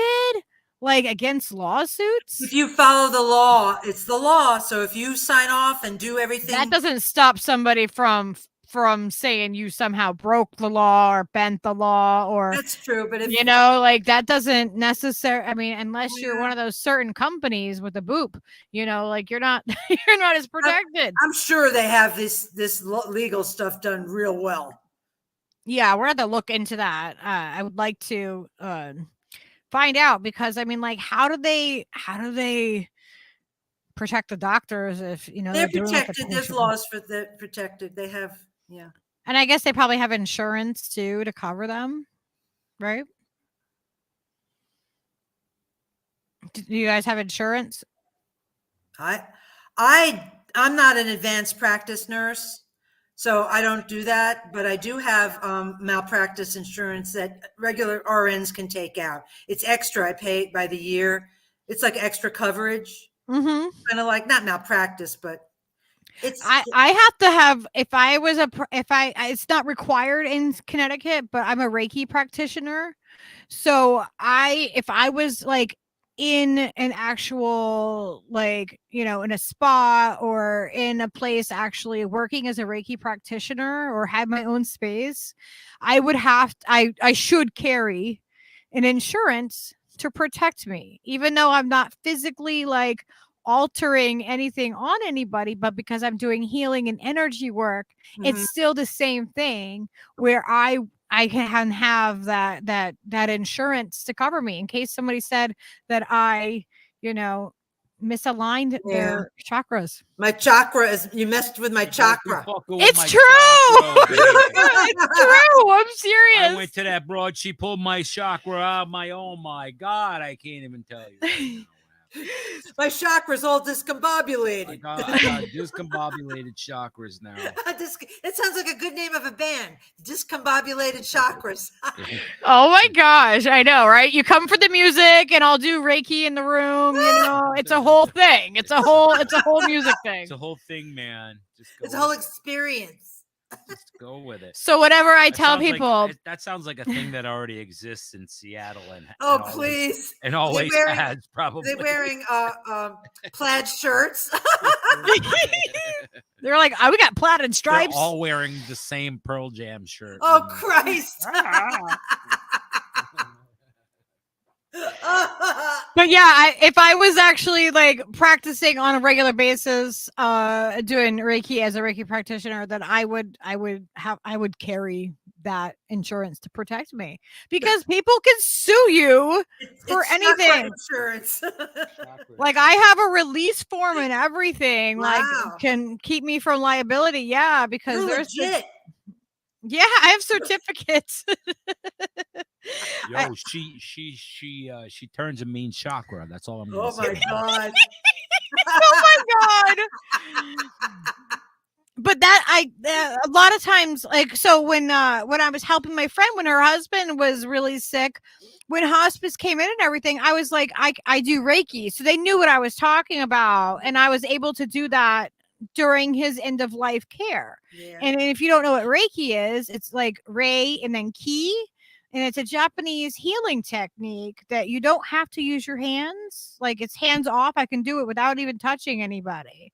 Yeah. And it always flows, and it just comes from source, from energy source. And it's just healing energy. And I have no control over it. I don't have control over how fast it goes. I don't have control over, like, I can place it, you know, I can have it like flowing through my hands and let it flow, and it's going to do what it's going to do. It does its own thing. We'll do a whole different thing on natural healing. And there's also therapeutic touch. Have you heard about that? A lot of nurses do that. Yeah. That's it's very, very similar. Yeah. Yep. But this is actually tuned into my chakras, so it's always there. And so I use intuitive healing and my Reiki at the same time to do healing work. And that's how I've helped people go through, like, you know, tremendous grief. That's wonderful of you that you do that. Yeah. It's intense. It's intense. But yeah, I can clean people's chakras. My hands will go off. I'll be like in the store and I'll just feel it. I'll be like, ooh, someone needs some healing energy, and it will just flow. And So- I'm some not controlling chakras it. need cleaning. Chakra She's cleaning like, in let me aisle see 2. them chakras. There's Tell a me chakra cleaning Did in you aisle wash 2. behind your chakra? Let me see. Make sure you get in there good. Roto-rooter that chakra. Oh my gosh, my hands are going Apply off even now. pressure. Now I feel it like You gotta apply even pressure. If there's something I learned from Mike there, the Jizz Wizard, he told you you got even pressure, not too hard, not too soft. Oh God, the Goldilocks. vegan. Actually, it doesn't take the doing Reiki doesn't take anything from me. It actually gives to me at the same time because it comes through me as like it's like source, like as its way to tunnel through. So I actually, when I work on others, I get the benefit of the healing energy at the same time. Ooh, It's a double whammy. double whammy. Get your We'll have to chakras do like a whammy. whole thing on Reiki. I usually when I work on people, I wear copper bracelets on either It's really bracelet. funny It keeps it keeps the energy from coming back up on into me. It stops the energy. Copper bracelets. Can you do it via phone or this medium, or do you have to be like in the physical presence of the person? No, I can do distance Reiki. There's a kanji for it that is super complex. But yes, I can Wow. do it. So I think I've always been super skeptical of all of this shit. Yeah. Except at the same time, I have had very, very intense, experiences on DMT and mushrooms and LSD and different, travels in, in my own mind and to outer reaches of things that I can't explain at all. But I understand what the whole thing is based on and why it probably is real and it probably does work because I've I can changed feel his it. mind on it. I don't can know what feel he's it, acting okay? like. He doesn't. No. Because because I'm a skeptical was motherfucker. messed up before. I'm super skeptical about anytime somebody's got tarot cards or something. I'm Well, it's like, good to be give me- skeptical. Give me a That's good fucking thing. break. Yeah. Right? And then him and I got together, and he's like, "Oh, she's got tuning forks and singing bowls, Copper and bracelets. she says she heals with her hands and crystals." She's obviously put a spell on me. I put a spell on you. I've been working on it, the counter spell. She's for the a while. enchantress. he says, "I've been working on the counter spell for a while." Eventually, I will break free from the prison she's in.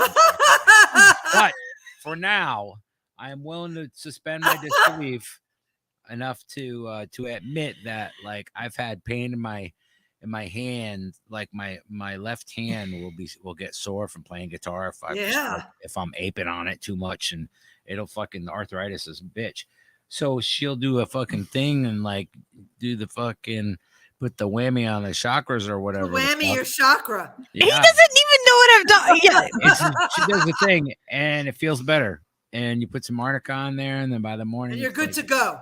Yeah, it doesn't hurt. He doesn't believe it, but he's like, "Yeah, I need that. I need some of that I don't believe it." That's the thing is like once you get to the point where you're like, well, fuck it, it hurts, so might as well Do it. Let's use the energy of positive thought, and that's what I did. And I just relate it all back to like having an experience of like being in a weird time space and being able to see the actual energy and all the little particles of energy that connect everything. And I all see the those time. all the time. I see So, that when I'm doing my work. I've I seen see it a those few times on different, in different places. And I don't have to be on drugs though. That right there convinces me that, okay, that's like the neural network and all these things that are all connected. Everything is connected in this way. And so it stands to logically makes sense that it works. And so if I can't like find a reason to poke a hole in it, then I guess I reluctantly have to say it works. Don't poke any chakras. It might be hazardous. Right. You don't want to. Oh, geez. Easy on those poked chakras. Don't You don't poke want any chakras. Be You very- throw out a chakra, you'll be out of work for a week. So, well, yeah, we'll do another. What's another thing we should do a stream on is Reiki and healing and different healing techniques and things like that, because it's a really interesting thing. I haven't been And like, if anybody in the chat, if anyone in the fam does anything like that, we could do like a whole thing of what people do. reach out if you do any of the spiritual healing techniques and things like that. Let us know. Unconventional, like alternative things, and yeah, you never know. So whatever your convention is. Yes. So back to this, because it all does tie together, though. It all does equate to being in the same thing. Like, I've thought about volunteering with like hospice care and stuff like that. And because I've volunteered at like I've done a lot of volunteer work in my life. Like, I've there are done people that are alone in hospice. Yeah. Don't have anybody. I was thinking that, and then I've always wanted to do it. And then I'm like, oh, great. And then we have this, C-19 happening, and they're going to require me to like wear a mask, and like that gives me like completely panic attacks. And so I'm like, oh, I don't know if I can do that, you know? So I'm trying to figure out, maybe I can figure out a way to virtually do it, like with people or something. I don't know. But so they say that there's only certain places that you can take your medication. So I don't know how they would, make this happen, but so you can only take your self-administer and your ingest medications in place of your choosing. Most people, 92% in Oregon, choose to take medications at home. Those who reside in assisted living or nursing home facilities tend to take them there. So 92%. That's a high. I mean, like, if you're gonna die with dignity, I mean, I would think you would want it to be a peaceful place or somewhere that you're feeling the most comfortable with. And then it says public place. The aid in dying laws required your provider to advise you not to take the medication in a public place. Oh yeah, why not? Why not just like cause chaos? Yeah. Oh my gosh. The laws also stipulate consequences for taking the medication in a public place by allowing governmental entities that incur resulting costs to recoup them from your estate. For example, California's end of life Option Act states that so if they get any fees, any government fee occurs from a qualifying individual terminating his or her end of life, they can go after your estate and make a claim. That is if you have. If you do that in the middle of Safeway, you'll incur the costs. Yeah, like your estate, whatever you have left, they're going to take that from your family or whoever is going to get it. And I mean, like, do you have to like have planned your funeral already too? Is that like part of it? In addition, an additional issue is the need for a funeral home to be able to reach the area to remove your remains. Most funeral homes refuse to do so in a public place. I wonder why. Like, they're just like, yeah, we'll just be over here with the coffin around the corner. Like, I mean, I could see where someone might want to, like, be somewhere else that's, a beautiful vista or something like that. But then you should arrange for people to remove you and bring you back to your home or somewhere, or to the funeral home. Something. I guess, like, that's like kind of like, oh. So if you're out of state, if you take a dose prescribed under the death with dignity law outside of the state where you obtained it, you may lose legal protections afforded by the law in question. So you're like, wait, what are they going to come after me for? Your death may be ruled a suicide under another state's law with resulting effects on your insurance policy. I was going to ask that. I was curious about, does insurance see this as, suicide if you're ending your life sooner, or is this, you know, only in a non-death and dying state? yeah.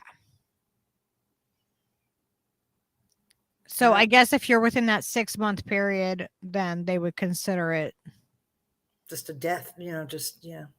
That you just, you know, you died. That's just interesting. So, you know what I mean? Like, everyone read your life insurance policy. Uh-oh. I know, right?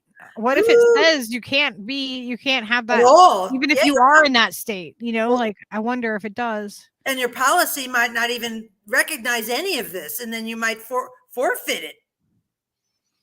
Yeah. Oh God. Yeah. So they said, what kind of prescription will I receive? Oh my gosh. Then the physician determines that. How much does the medication cost? Of course, because we don't, and what happens if you don't have health care? Right? Well, because we don't have health care in the United States. What happens if you're at this terminal stage, even if you do know at a doctor? Like, this excludes the people that can't afford it. So think about that. How many people are excluded from having death with dignity on any level? Because some people might not even realize how sick they really are. They might not even realize that they have less than 6 months to live, or that they would want hospice to come in. And what about people that don't have a home? Yeah. What about the people that are houseless? That a lot of people don't have the luxury of participating in this. Yeah, it really excludes a lot of people. Yeah. Because who's going to have the health insurance? It's certainly not the poor people. No. They're struggling to, like, drink clean water. Yeah. Yeah. It sounds like you're giving dignity, but who are you giving dignity to? I mean, I like it this. really This is just like good. a select few, you Yeah, know. but I'm not against what they provide, but there's not, it's there's no exclusionary. parity. There's no parity in it. Yeah, like it's completely excludes a lot of the population. And how many of these people wouldn't be in that end life stage if we had better health care within the United States? Oh boy. You know, like, it always comes back to that baseline, that we don't have a baseline of dignity. We don't even start at that level of dignity as a population. So how are we going to give people dignity in death? Only the people that are rich enough to have dignity in death? Yeah, you said it.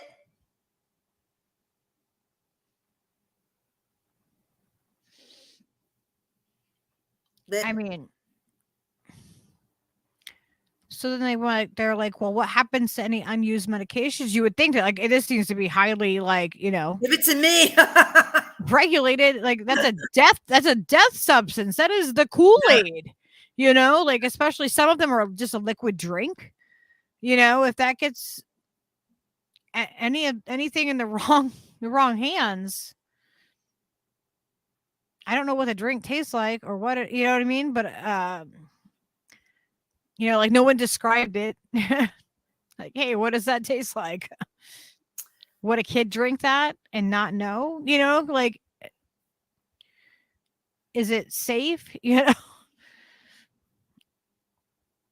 I mean, that's ridiculous. That's oh my gosh. So it says, as controlled substances, medications prescribed under the death with dignity laws are regulated by federal statutes. These medications are carefully tracked from the date they are prescribed to the date the person for whom they are prescribed dies. The physician must report all prescriptions for lethal medications to their state's health department. Similarly, pharmacists must report on dispensing these medications. They must be taken by the person they were prescribed to. Criminal penalties may ensue if another person takes them.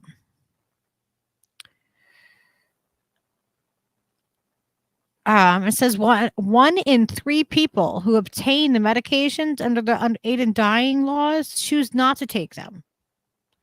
So for some people, it's just like a life preserver, you know, that just in case, and then they make it because they have that escape, they have that off ramp if they need it, or death preserver in this case, right? Yeah, well, dignity preserver, you know. Yeah. It's just like you know, okay, I always have this if I need it, but you know, it gives you like, oh, I can do one more day type of thing. It makes it a little bit easier if you know, like, you're not stuck in it, you know, in a way, I would think, you know, just having that safety net there. Like, if I can't handle this anymore, I know I have an out. And as hard as it's hard for us when our loved ones are at that point, right? Like, it's hard for the people that are survivors of the death, you know, because they're gone. But we're the ones here. We're the ones that feel it. We're the ones that then go through a whole grieving process.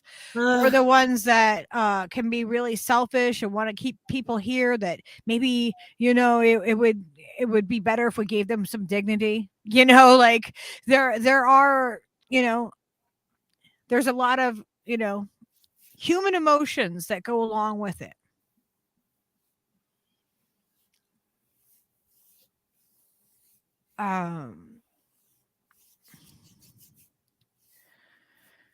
So like each state law has their own specific instructions for like the removal and stuff like that.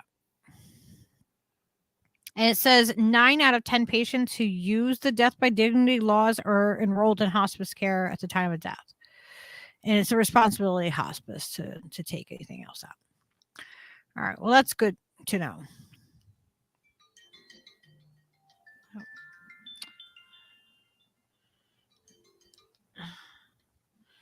That's the vowel. Oh, wow. So they said, like, what do you do if your state doesn't allow physical aid in dying? You can voluntarily stop eating and drinking. And we're not saying to do this. This is on the website, deathwithdignity.org. This is not coming from me. Just to clarify that. Stop treatment or not start treatment at all. You have to be a competent individual, you know, yeah. Use palliative sedation. What would that exactly be? Palliative care is not hospice. It's people that are there for pain issues. It's a palliative care. Okay. It's like a relief of pain. Just for that, yeah. Because sometimes, like, I've seen, you know, when people were home and they were, you know, closer to that, that's all it was. It was just pain management at that point. Because sometimes people will just stop eating and drinking on their own too. At the very end of life. Yeah. That's usually how you know, like right when it's there, when they stop eating and drinking. It's not much longer after that. And such measures can take anywhere from several days to several weeks to result in death. Stopping treatment or medication may lead to unanticipated effects or pain. Wow, that's bad. That's why we have that's why we like the death with dignity, because we want everybody to not have to go through that. Yeah, you don't want to be suffering in pain, and then especially not being able to express that you're suffering in pain. It's very difficult in this country because there's so many people who don't even have a doctor they can fucking talk to. Yeah, and that's another thing. Like when we were talking about this earlier, I was like, you know, I want to make sure that we have the alternatives in case anybody is feeling like, you know, they need help. I have the information for the suicide hotline. And I can show that up here real quick. And we'll put the information with this. This is the number. Yeah, they changed it a few months ago. 988 is used because it's easier, but Yep. the other number still works. Yes, they both work. Yeah. There is other resources. It's really easy to do a search, but you can just do 988 and you can get somebody, and you can talk to somebody. There's texting options. There's all kinds of options that they have for this. So reach out to a friend, get a hold of somebody if you're feeling like that, Oh, the 988 number, it's 24 hours, 7 days a week. The crisis counselors, if you don't have to be suicidal to call them. You can call them at any time, as many times as you want, and talk about anything. I mean, there's no rules, but if you need, they have referrals to local resources in your area for counseling, mental health services, for, if you don't have money, and stuff. So they also could provide that to you. So use them as a resource. You can use them as a resource otherwise, I'm sure. If you need help with something, then give them a call. They are a resource that is it's mind-blowing to me that we don't have healthcare, but yet we have a line that you can call anytime. These are like stopgap measures. These are measures because of the high incidence of trauma and, emergencies for people. They have to have these. Do you think for one, they have to have them, of course, but these lines wouldn't be so busy. They are so inundated. I know for a fact the crisis line has not been able, they haven't been able to get as many counselors, and they're inundated with calls. And that wouldn't be the case if, again, we had dignity with life, right? Yeah, if we had a baseline of dignity in this country, like I really feel like that's what we need to advocate for. We just need to be pushing for that, for us to just have a baseline of dignity in this country. Because I think that's something that most people can understand, And what does that include? That includes us being able to have healthcare, to have, have housing if we want housing, to be able to afford to eat, clean water, fresh air, clean chakras. Clean chakras for all. That's right, damn it. A turducken in every pot. No, I don't want a turducken. Yuck. Yuck, I know. I'm like, ew. Oh my gosh. So, that's so gross. Budweiser can has plastic in it. Yeah. So if you're using, if you do that with the turkey, the can inside of it, guess what? That can has plastic in it. You're cooking plastic right into your food. Just so you know. Yeah, delicious. No, not so much. So there's different options that they say, like that they can, you can use for getting, physician assisted death. So can a family member or proxy request the participation on behalf of, like, if you're in a coma or Alzheimer's? They said no. The law requires that you ask to participate voluntarily on your own behalf and meet all the eligibility criteria at the time of your request. And can they be used with advance directives? And it says no. Advance directives are documents that describe that you as a dying person want done or not done medically. So if you can no longer make decisions for yourself, aid in dying laws cannot be used under advance directives for this reason. Oh. So you can't even do an advance directive to have, like, you can say, I don't want to be on a machine. I want to have a DNR, a do not resuscitate order. You can say those things, but you can't say that you want to have a directive of, if I'm in this condition and meet these requirements, because you have to be able to do it yourself. And if you're in that bad a shape, then it's like kind of cancels it out, right? Yeah. And that's why I'm not understanding when it comes to, you know, just to go back to the Canada one where they're doing mental health. That's just like, it really is alarming. It's not that I feel like somebody with mental health can't make decisions on their own when they're doing okay. And if you're doing okay, usually you're not going to want to do that, you know, like, well, if you're doing okay and you know what you have, like dementia or Parkinson's or something where the waiver. But if it's mental health though, not one of those, but if it's just mental health, I don't think there's a waiver for that. In Canada, they're doing neurocognitive. Yeah, so they're doing that. Like, so if you're in that, I mean, I just think that there needs to be a lot more. Like, I think it can be taken advantage of really easily. Yeah. It's just something to really pay attention to because, you know, they could easily adapt those laws here and say, oh, it's working there. Trust they will. It's coming. It's alarming. It's alarming. All creeping in. I mean, did you guys talk about the fact what they just did? Everybody just agreed to, you know, across the world. No, I didn't get into any of that. No. Stuff. No, I can't get into all of that right now with this topic. It's too much.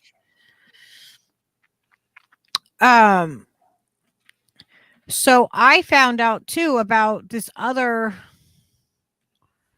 the show that I think I told you I watched earlier. The Girl from Plainville. So there's actually updates on the law that happened from that show that I watched. It's on Hulu. Okay, so is there anything, let's see, was there anything else on this that we wanted to cover on the frequently asked questions?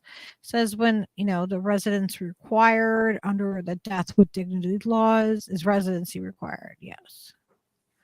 Remember that was a few years ago where that young woman, she moved from one state to another. I think Colorado, and she was married, and I forgot her name, Brittany something. And they just interviewed her husband recently. Remember it was in all the media about her brain cancer, and she did the death with dignity and how difficult it was for her, but because she had to go to another state and all the stuff that she had to go through for that. Mm-hmm. I do remember that. Yeah, that was sad. Mm-hmm. Yeah. So you can move to another state, it says, you know, if that's what you want to do, to have death with dignity. Like, again, who's going to be able to just move to another state while they're dying? Yeah. Jenna is so hepped up on vegetables, she could just stare at scurvy and kill it from across the room. Stare at scurvy? Yeah. She's like, I could murder all scurvy just by looking in its direction. That's a vitamin fortified gal right there. That's what you. Vitamin C. Right. So it says, how do the aid in dying laws protect patients? The patients meet stringent eligibility requirements, including being adult, state resident, mentally capable, able to self-administer and ingest the medications, and having a terminal diagnosis with a prognosis of 6 months or less to live. There are no exceptions. So I mean, like that makes sense. Like that outlined, it makes sense. This is completely different though than what they're doing up in Canada. Well, for their medical death and dying, they have these strict things. I don't know about the mental health too. They had a whole list of things too. Yeah. But there's too much gray area. With the medical, it's easier. With the mental health, there's a lot of stuff that needs to be examined. And what if it's a combo of the two? You know, like they were talking about that. Yeah. You know, like medical, physical. It's easier if someone has a physical and mental, because obviously the physical can be addressed, you know, And but if it's just the mental health, it's a. I mean, and like we talked about before, like the medications that you're on, some of them actually cause suicidal ideology. So it's Yeah. like, you know, how and how do we know if somebody is being truly cared for, or if it's just There's a lot involved in that. yeah, like morally, we don't have like this moral high ground as people right now. You know, Well, like we- we don't we- have a level of dignity. We have the that is- death penalty, for God's sake. We murder people, and using doctors do this. They Yeah. bring medical doctors in to do to kill people. Yeah. In this, I mean, yeah, come on. I mean, oh my That's God. what they You do. know, Yeah. How is that dignified? And how is that like do no harm. not against? Yeah, exactly. The Hippocratic Hippocratic oath. oath. Like it's not Hippocratic. It's a hypocrite oath now. Like that's what it's become. That's what it's become. That's why I don't trust any of this, and I don't trust after like I don't have much trust in just doctors in general. I don't at this either. I'm a point. fucking nurse. Just after what we've been going through, for all this Yeah. time, it's like, I see behind the curtain. Oh yeah, I'm aware, and I'm like, whoa, They're hypocritical oafs. Oaths. Hypocritical oaths. Yes. So, this is a great resource. I'm gonna make sure that I put this, in Can you the stop show doing notes that, for please, everybody. every 5 seconds. Just maybe do it like once every 20 minutes or so. And the website is tyingwithdignity.org. People know I'm alive. Scare me. And so Every 20 minutes or so. So I watched a show today. I came across it and I didn't even realize it was like going to be related to like the show. Like when I was just like, oh, I'm going to put something on. Poisette, Massachusetts. So it's about Massachusetts. And Conrad Roy, his hometown, and it's about the girl from Plainville. I don't know if anyone seen this, the Heard of it. show. The death of Conrad. So this is it was based on a true story that happened. And so Conrad Roy III, they call Peaches, you need to chill out. And the indictment of Michelle Carter is sad, no matter how you look at it. So it was an infamous suicide by text case that was thrust back into the national discussion with the release of the new Hulu series, Girl from Plainville. Wow. So if you're not familiar with the case, Carter was 17 when she was charged with involuntary manslaughter in the death of Conrad. Carter texted the 18-year-old boy repeatedly for months and at times encouraged him to end his own life through a barrage of messages. The case ultimately hinged on a new legal question. Can a person's words hold him or her responsible for another's actions? So for Carter, the answer was yes. In 2017, the 24-year-old Carter was found guilty of charges related to Roy's death. She served 12 months of her 15-month sentence and was released on good behavior on January 23rd, 2020, according to Mass Live. So it's back in the spotlight. So Roy grew up in the coastal blue-collar town. Oh my gosh. I'm going to say that wrong. Steve, what is the, can you say that? Mattapoisett? Yeah, Mattapoisett. Another native indigenous word. Yeah, I just didn't know if I was going to say that right. Yeah. Massachusetts. Massachusetts. Yeah, Massachusetts itself is a native. So Roy grew up in a blue-collar town in Massachusetts. I'm not saying.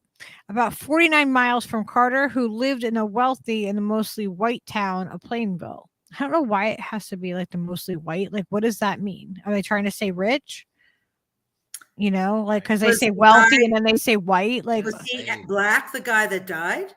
no, Because I was thinking maybe that's why they said that. no, it's not no, at least not in the show that That's depicts weird. it. Like, no, he's a white guy. That's I weird don't know. that they He's a white guy that injected lives that in a in there. rich neighborhood. That's No, weird. he doesn't live in the rich neighborhood. No, she did. That's She lives in the weirder. rich neighborhood. Oh my God, white That's people live in weird. rich neighborhoods. So That's- Carter, who lived in the wealthy and mostly white town of Plainville. I don't know why they put her. Plainville, Texas. No, Massachusetts. Plainville, Massachusetts. I've been there before. The Ah. pair met when they were Wow. both visiting Naples, Florida on vacation from school. They kept in touch via text message. They only met in person about 5 times. So the population where he is from is about 6,000, where hers is 9,000. He worked with his father on the marine towing business in a neighborhood in New Bedford, Mass. So I guess their home burned in 2020, May of 2020. Their home. No injuries were reported. Estimated 200,000 in damage to the residence. It was never publicly revealed why. That's weird. So there's Suicide coercion. in Massachusetts, there's still no law to criminalize the act of suicide and coercion, despite Roy's family's pleas. Conrad Roy III's mother, Lynn, presented Conrad's law to Massachusetts legislators, hoping to protect kids like her son.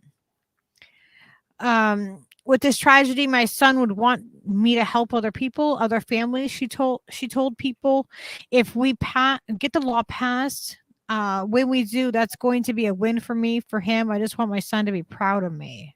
Which is a weird statement. Say I want my son that's dead to be proud of me. The bill proposes a maximum 5-year sentence for intentionally coercing or encouraging another individual to die by suicide or attempt to die by suicide by using physical acts or mental coercion that manipulate a person's fears, affections, or sympathies, according to reporting by Mass Live.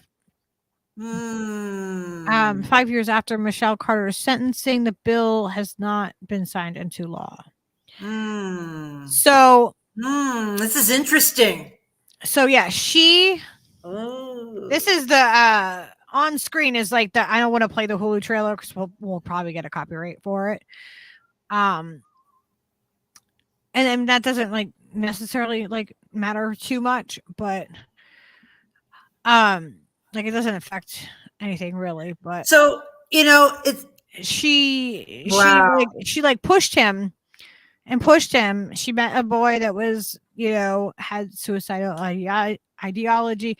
He tried to commit ideations. Sorry, I'm saying the wrong thing. He tried to commit suicide by taking pills once, and then Michelle pushed him over and over through texts and stuff, and when she saw him in person, encouraged him.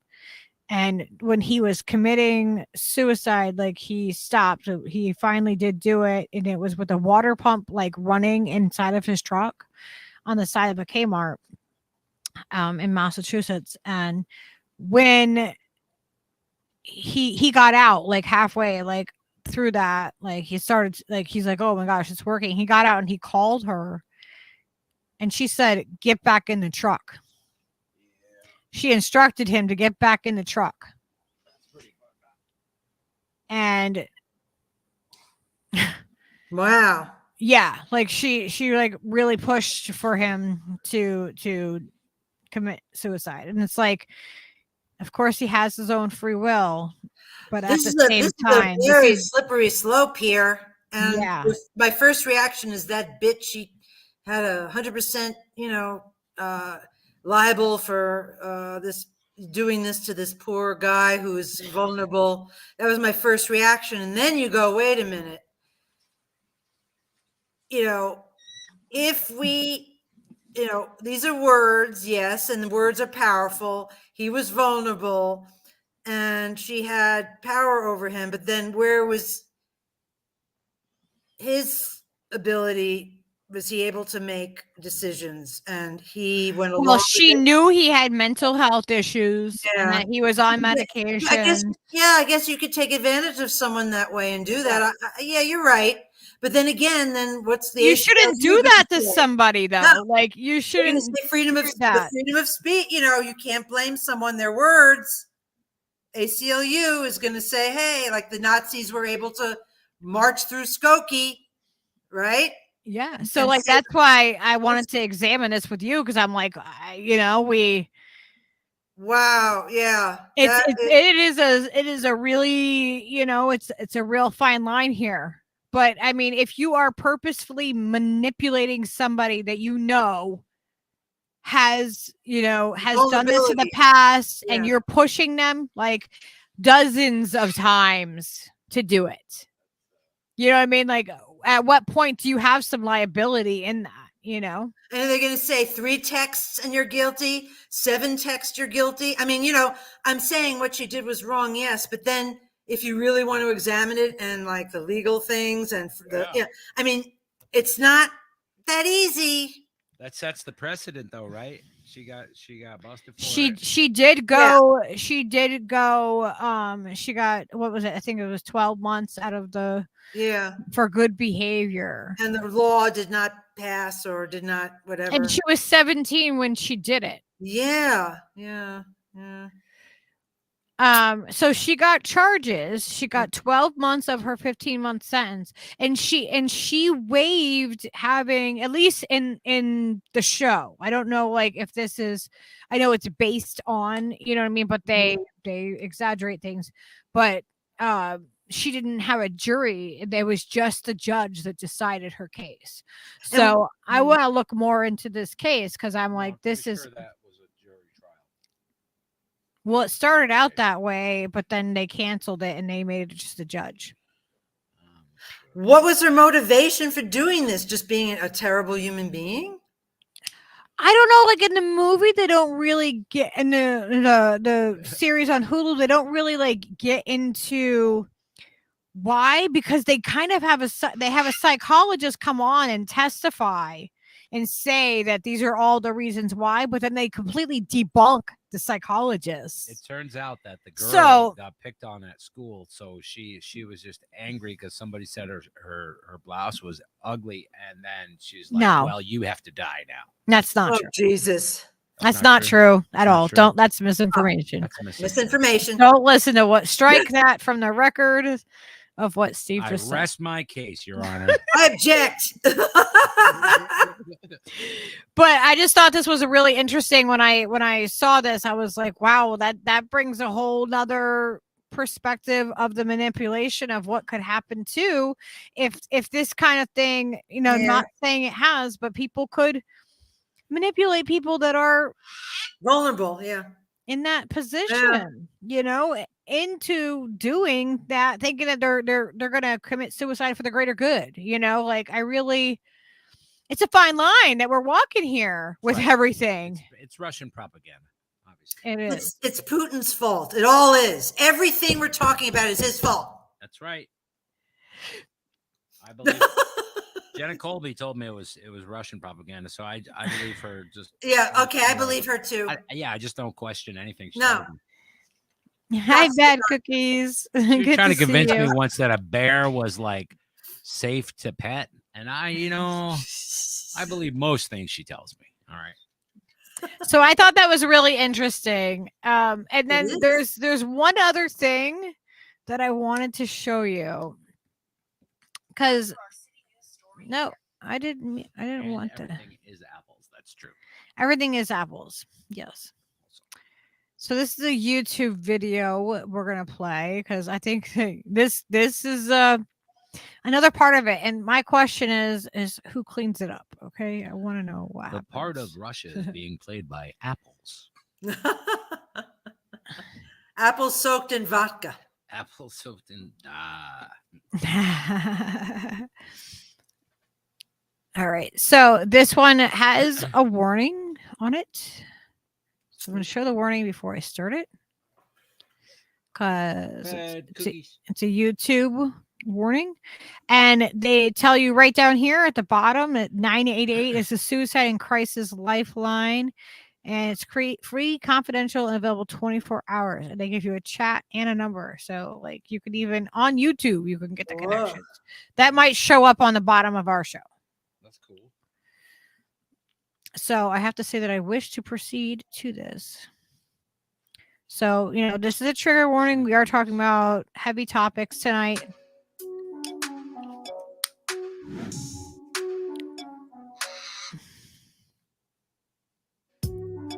There it goes.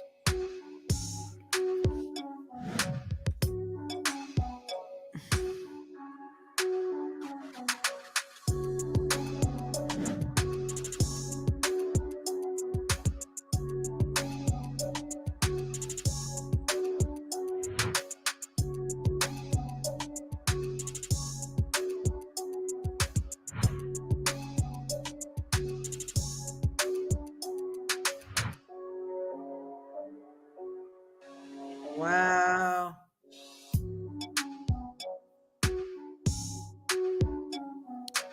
Yeah, of course it's like I could just mute this. It's not just some medical privilege for the very sick. It's a fundamental human right. If you've got the precious gift of life, you should be able to give that gift away at the time of your choosing.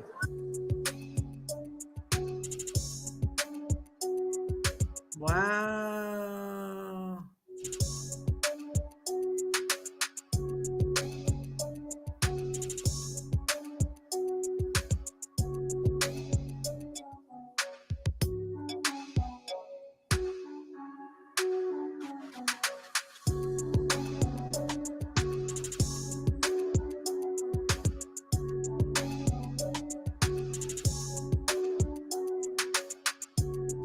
Wow.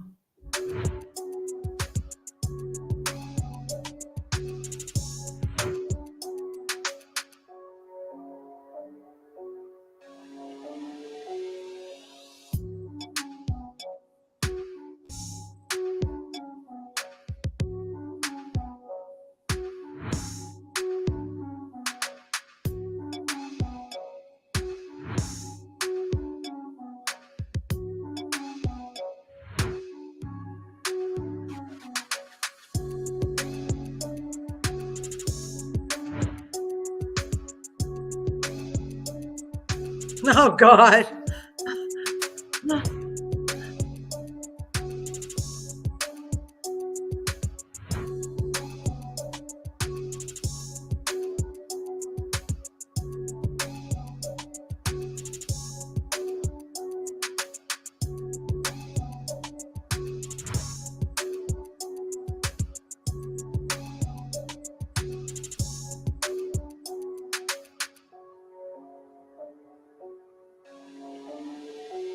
Wow.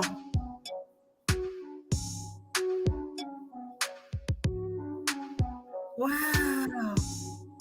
Well, I'm very fortunate to be able to display at the Amsterdam Funeral Fair this new idea of ours, of mine, the Sarco, which is a device to provide people with a death when they wish to die, which is peaceful and reliable, but also elegant and stylish.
The tag on the foot is it's not in good taste. Poor taste. Poor taste. Thanks for coming down to the funeral fair, everybody. I really don't think there's anything wrong with funeral fairs, and No. that we all know the business of funerals and all that. That's another Yeah, issue. you need to fucking you need a fucking deal, man. They're highway robbery experts. Yeah. You know? But I mean, like, okay. The all right. concept is all right with me. I don't find anything wrong with. Who's got to clean that thing after? Like It's that whole thing biodegradable. that whole thing gets planted. Like what? The pod is biodegradable. They said. Thanks for stopping by Bob's Pod. How much does that cost? Bob's Pod. Yeah, I guess it's just a thing, for people that have money, Yeah. But like, how do you know that like someone's not gonna like date rape drug somebody and fucking slip them in a fucking pod? I think they probably regulate it where it is, and have to be, These suckers come with GPS, ladies and gentlemen. Ah. We'll know where your dead ass is any time in the future. How about two teenagers finding themselves in there to have some little nookie? Oh yeah. Who would even want to go in that thing to be like a test model? Like, what about fat people? What if are fat people gonna be able to fit in those things? Well, they're just slightly larger. You just Fat people have nobody. Fat people. Oh, that was short people. Sorry. Yeah, that's short people. Ironically, you I'm can fit serious. two short I have people a in lot that of pod. questions about this, Vicky. I don't think that this thing is just, exactly. That's what I said earlier. Dignity for those who can pay for it. Yeah. That's all it is. You got an extra 150K. Come on down to Bob's Pods. We got you covered. I mean, they're just being entrepreneurs. That's right. You sick of life? Got an extra 150K? Come on. but you could just go there and be like, yeah, today is my suicide day, and just go get in the pod. Last year on kind of a whim, but it seems like it's as it approaches, it seems like a better and better idea. I might as well. I don't know, what are the conversations like that when you're going to buy your pod from the death broker people? Like, hey, how fast is this thing anyway? It's a quarter mile on the son of a bitch. I know, like, do you have to prepay? It's like, does it have a credit card slot? Oh, you can do it on layaway. that would be depressing as fuck. I'm paying for my suicide. Oh God! Do they have financial aid and make payments? Buyer incentive programs down at Bob Pod. How do they know it doesn't? How do they know it works right? How do they know it works right? Like, who's volunteering for that? And if we have a way to kill animals in a safe way where it's like not causing them harm, then why are we doing things the way we're doing them for other animals that people consume? It's hard to put people through a wood chipper. That's basically the issue. Is you can't, you got a lot of remains you got to get rid of. A pod is just an easier It could be idea. mulched. They mulch up. You could get mulched. You can get the blade option in the pod. And I mean, why does it have a window? Why does someone want to see you die? And with beautifully articulated drain holes, you could leave your loved one right there and use the pod over. You could spray it out, no problem. Repurpose your like pod. What if you go to use a pod and there's no pod there because someone else already used it? Well, that's what I'm saying. You buy the one with the blades, so it like blends purees you, and then you just seep out the bottom. Okay, Steve, no. And then they rinse you out, and then I've seen that. You could recycle that way. I'm just thinking of fucking sustainability, okay? Yeah. No, you're just thinking of nightmares. That's what you're thinking of, is nightmares of ways to like that. This is not where I want the. No, I don't want to know that side of you, Steve. I was on Stephen King's Twitter feed for far too long, apparently. I'd like to apologize to everyone for my I love it. for my flagrant sustainability ideas. Recycle and reuse, yes. Yeah. I mean, yeah, of course it's not a bad thing. You could repurpose it and make it like a planter. Yeah, it's already got drain holes in it. That's right. Come on. Sorry. You let your loved one compost underneath that sucker for about a year. You can move that anywhere you want, and you have some beautiful. Boy, Janet. What if your pod doesn't? vegetables- What if your pod vegetables are great malfunctions though? this summer. What if your pod malfunctions? With the new rake function. What if I it don't- malfunctions? I don't know. Is it a Tesla product? Because there's a good chance that it may burst into flames. In which case, it probably won't bother you so much, but your loved ones might be a little PTSD'd by it. I mean, yeah, what are we gonna put if we were recycling ourselves back into the soil? What would we be putting into the soil? I'd be putting like a good variety of soil amendments. I thought you were gonna say music or something. I have music in my. I was thinking mostly, vermiculite and maybe some sand. Funicula. I mean, we all will leave the planet in one way. Well, no, we don't leave the Earth. Like, really, we become stardust. That's right. We are. No, I'm going to be a vampire and live forever. I don't want one to. or the other. I do.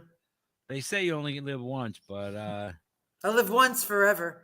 I live. Yeah. I don't want to live through more. I don't want to live anymore. I'm ready for next level. Like when I'm done here, I'm good. Like whatever I've been assigned for this level, just don't make me have to work overtime. That's all I'm asking. It's time. It's time. I mean, so yeah, Using up my vacation. There's even designer ways to die. Well, these are some pretty amazing futuristic ways to die, you girls. Steve, you should do some voiceover work. You ever think about that?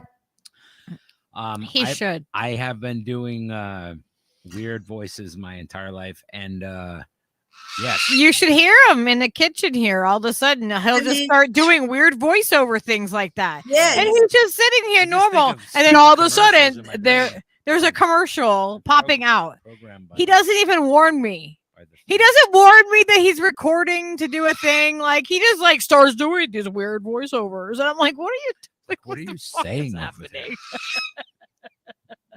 I mean, to be a fly on the wall in this house. Oh my god. It can be weird. I told that's funny because I had this, those beds, they're sleep number beds where you can. You can manipulate and make it firm and soft. And well, I had this one. It was like $3,000. I got it like many years ago. Oh my God. And when I moved here, I gave it to my friends in Oregon, and their bed was like in bad shape, and they love it, and it lasts forever. Yeah. And when I gave them the bed, I said, "Whoa, the stories this bed could tell." And he said, "No." Tell us. That's great. Just reminded me of that. So true. That's funny. After talking about death, humor decompress. We're doing our debriefing. Yeah. Exactly. Yeah, I mean, I try to bring the. We gotta have some lightness and humor over. Oh, Oz Whistle said you look like you're naked. Well. Wait. How about wait? Use your imagination. Oh my god!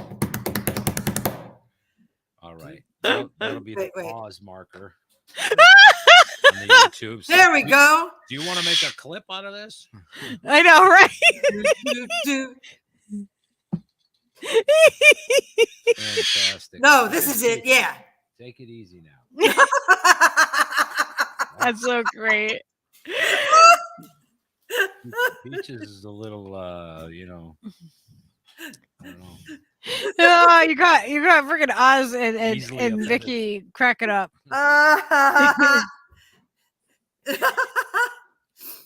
So it felt good to talk about that. I mean, all that stuff I went through all those years and stuff. Yeah. I still have a lot of flashbacks about all those things and times and things that I went through with people, and it was seen and experienced. It was just being a nurse in those environments. Just you see things and are experiencing things, and you're in environments that most people aren't. Yeah, that's You know? gotta be lasting like trauma that you have to process and shit. Like Do, do, do, do. do, do, do. This is Dirty Burrito After Dark. This is Dirty Burrito After Dark. Do, do, do, do, This is do, that do. we're not rated for kids. Like that is part of like how the show is rated is not for kids. Yeah, Yeah. no, it is. Yeah. I have it marked as not for kids. No. It's been fun though, you guys. Thank you for hanging out with us. Thank you, Lady Alex. Yeah, thank you for exploring such a heavy topic. You know, I know that you have so much like experience in it in the way that, you know, from working in the field. And then, you know, me, I have my own personal experience of what I've experienced. And I've experienced it on a personal level too. My mother and me, you know, so it's like, have conversations with your family. Let your family know, like, even though it might be hard to have a conversation about death and about like what you want, you know, to happen, you know, like Alex was saying before, have a directive, you know, and also just talk to your family and let them know. Like Skyla knows how I feel. She knows that I don't want to be put on a machine and all of that. Like I don't do that. But guess what? If you don't have it written down, you get these forms for free or whatever. If it's not written down, it doesn't exist. In other words, if you don't have a DNR and that's something you're passionate about and you don't have that, they're going to resuscitate you. Yep. That's the way it goes. They have to. It's Same thing with being an organ donor. You want to be an organ donor, you have to say so. Like people yeah, and your license or ID is not enough.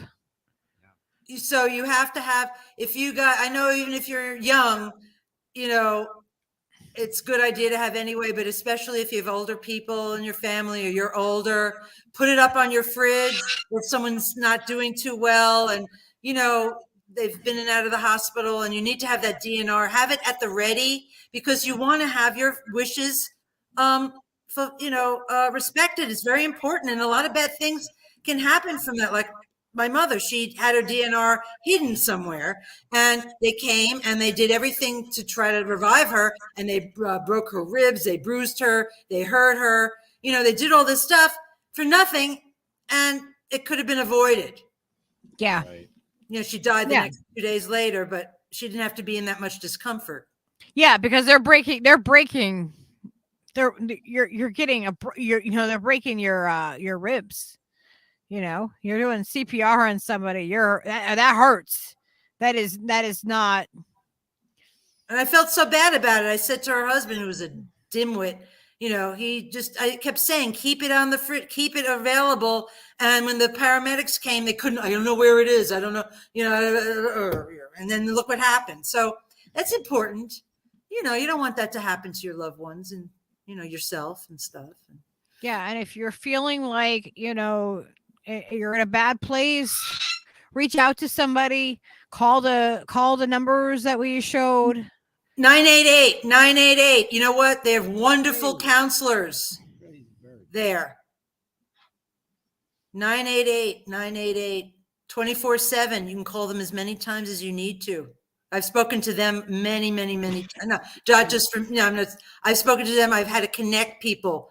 It's a warm transfer. It's like a conference call if you're on the phone with somebody. If they're not actively suicidal, but they need to talk to I would say, let's connect you to 988, you know, the other number. And I would speak to the counselors. You know, I have to tell them what's going on. And they're wonderful people, you know. It's a good resource to use in a country where we don't have healthcare. At least there's that. I mean, like we don't have a level of dignity in this country. We need to have a baseline of dignity. Life with dignity. We coined that phrase tonight. No. That's what we want. That's what we want now. We want to have lives that have dignity. We want not just a living wage. I want a thriving wage. I want a wage that somebody can work on and thrive and be able to, you know, not have to rely on state assistance for food stamps or for housing or for anything else. It's like, it's really basic. It's really simple. We all deserve to have that baseline met, and we need to raise that bar. It's not there. We're not doing it as a society. So we'll talk more on this topic and in the future, because there's more that we need to talk about. I'm definitely getting back into more so like, how I started, the channel was to talk about these kind of issues. Well, it's been fun chatting with you all. Hey, look, there's Everett. Look, Katan. I saw his little hiney. I saw Jesus in his ass. I love it when they say I saw Jesus's face in a piece of toast, or Mother Mary in someone's boob, or what. Yeah, man. I love that. Once I had a burrito and it had Jerry Garcia's face right on it, bro. It was magic, man. Well, and then I ate it, and I was still tripping, bro. So there you go. Well, it was wonderful being with you guys and talking about this stuff, and Hell yeah. Absolutely. It's an important conversation to have. It's not the easiest one to always have about, about death, but we need to talk about these things. That's that's how we know where our baseline is, like that's what we know what temperature it is out there for this. Temperature. I know. We check the temperature here. Sorry, it's gonna be rectal this time. Oh no, we don't have Nurse Alex for that. All right, everybody. Well, thank you for tuning in for this show. We appreciate you so much. We will see you next time. We love you. Boom. All right. We love you guys. Please hit that Peace. like button and check out the description for more information on how to reach us and everything else. Please click the like button. We love you. Later, Gators.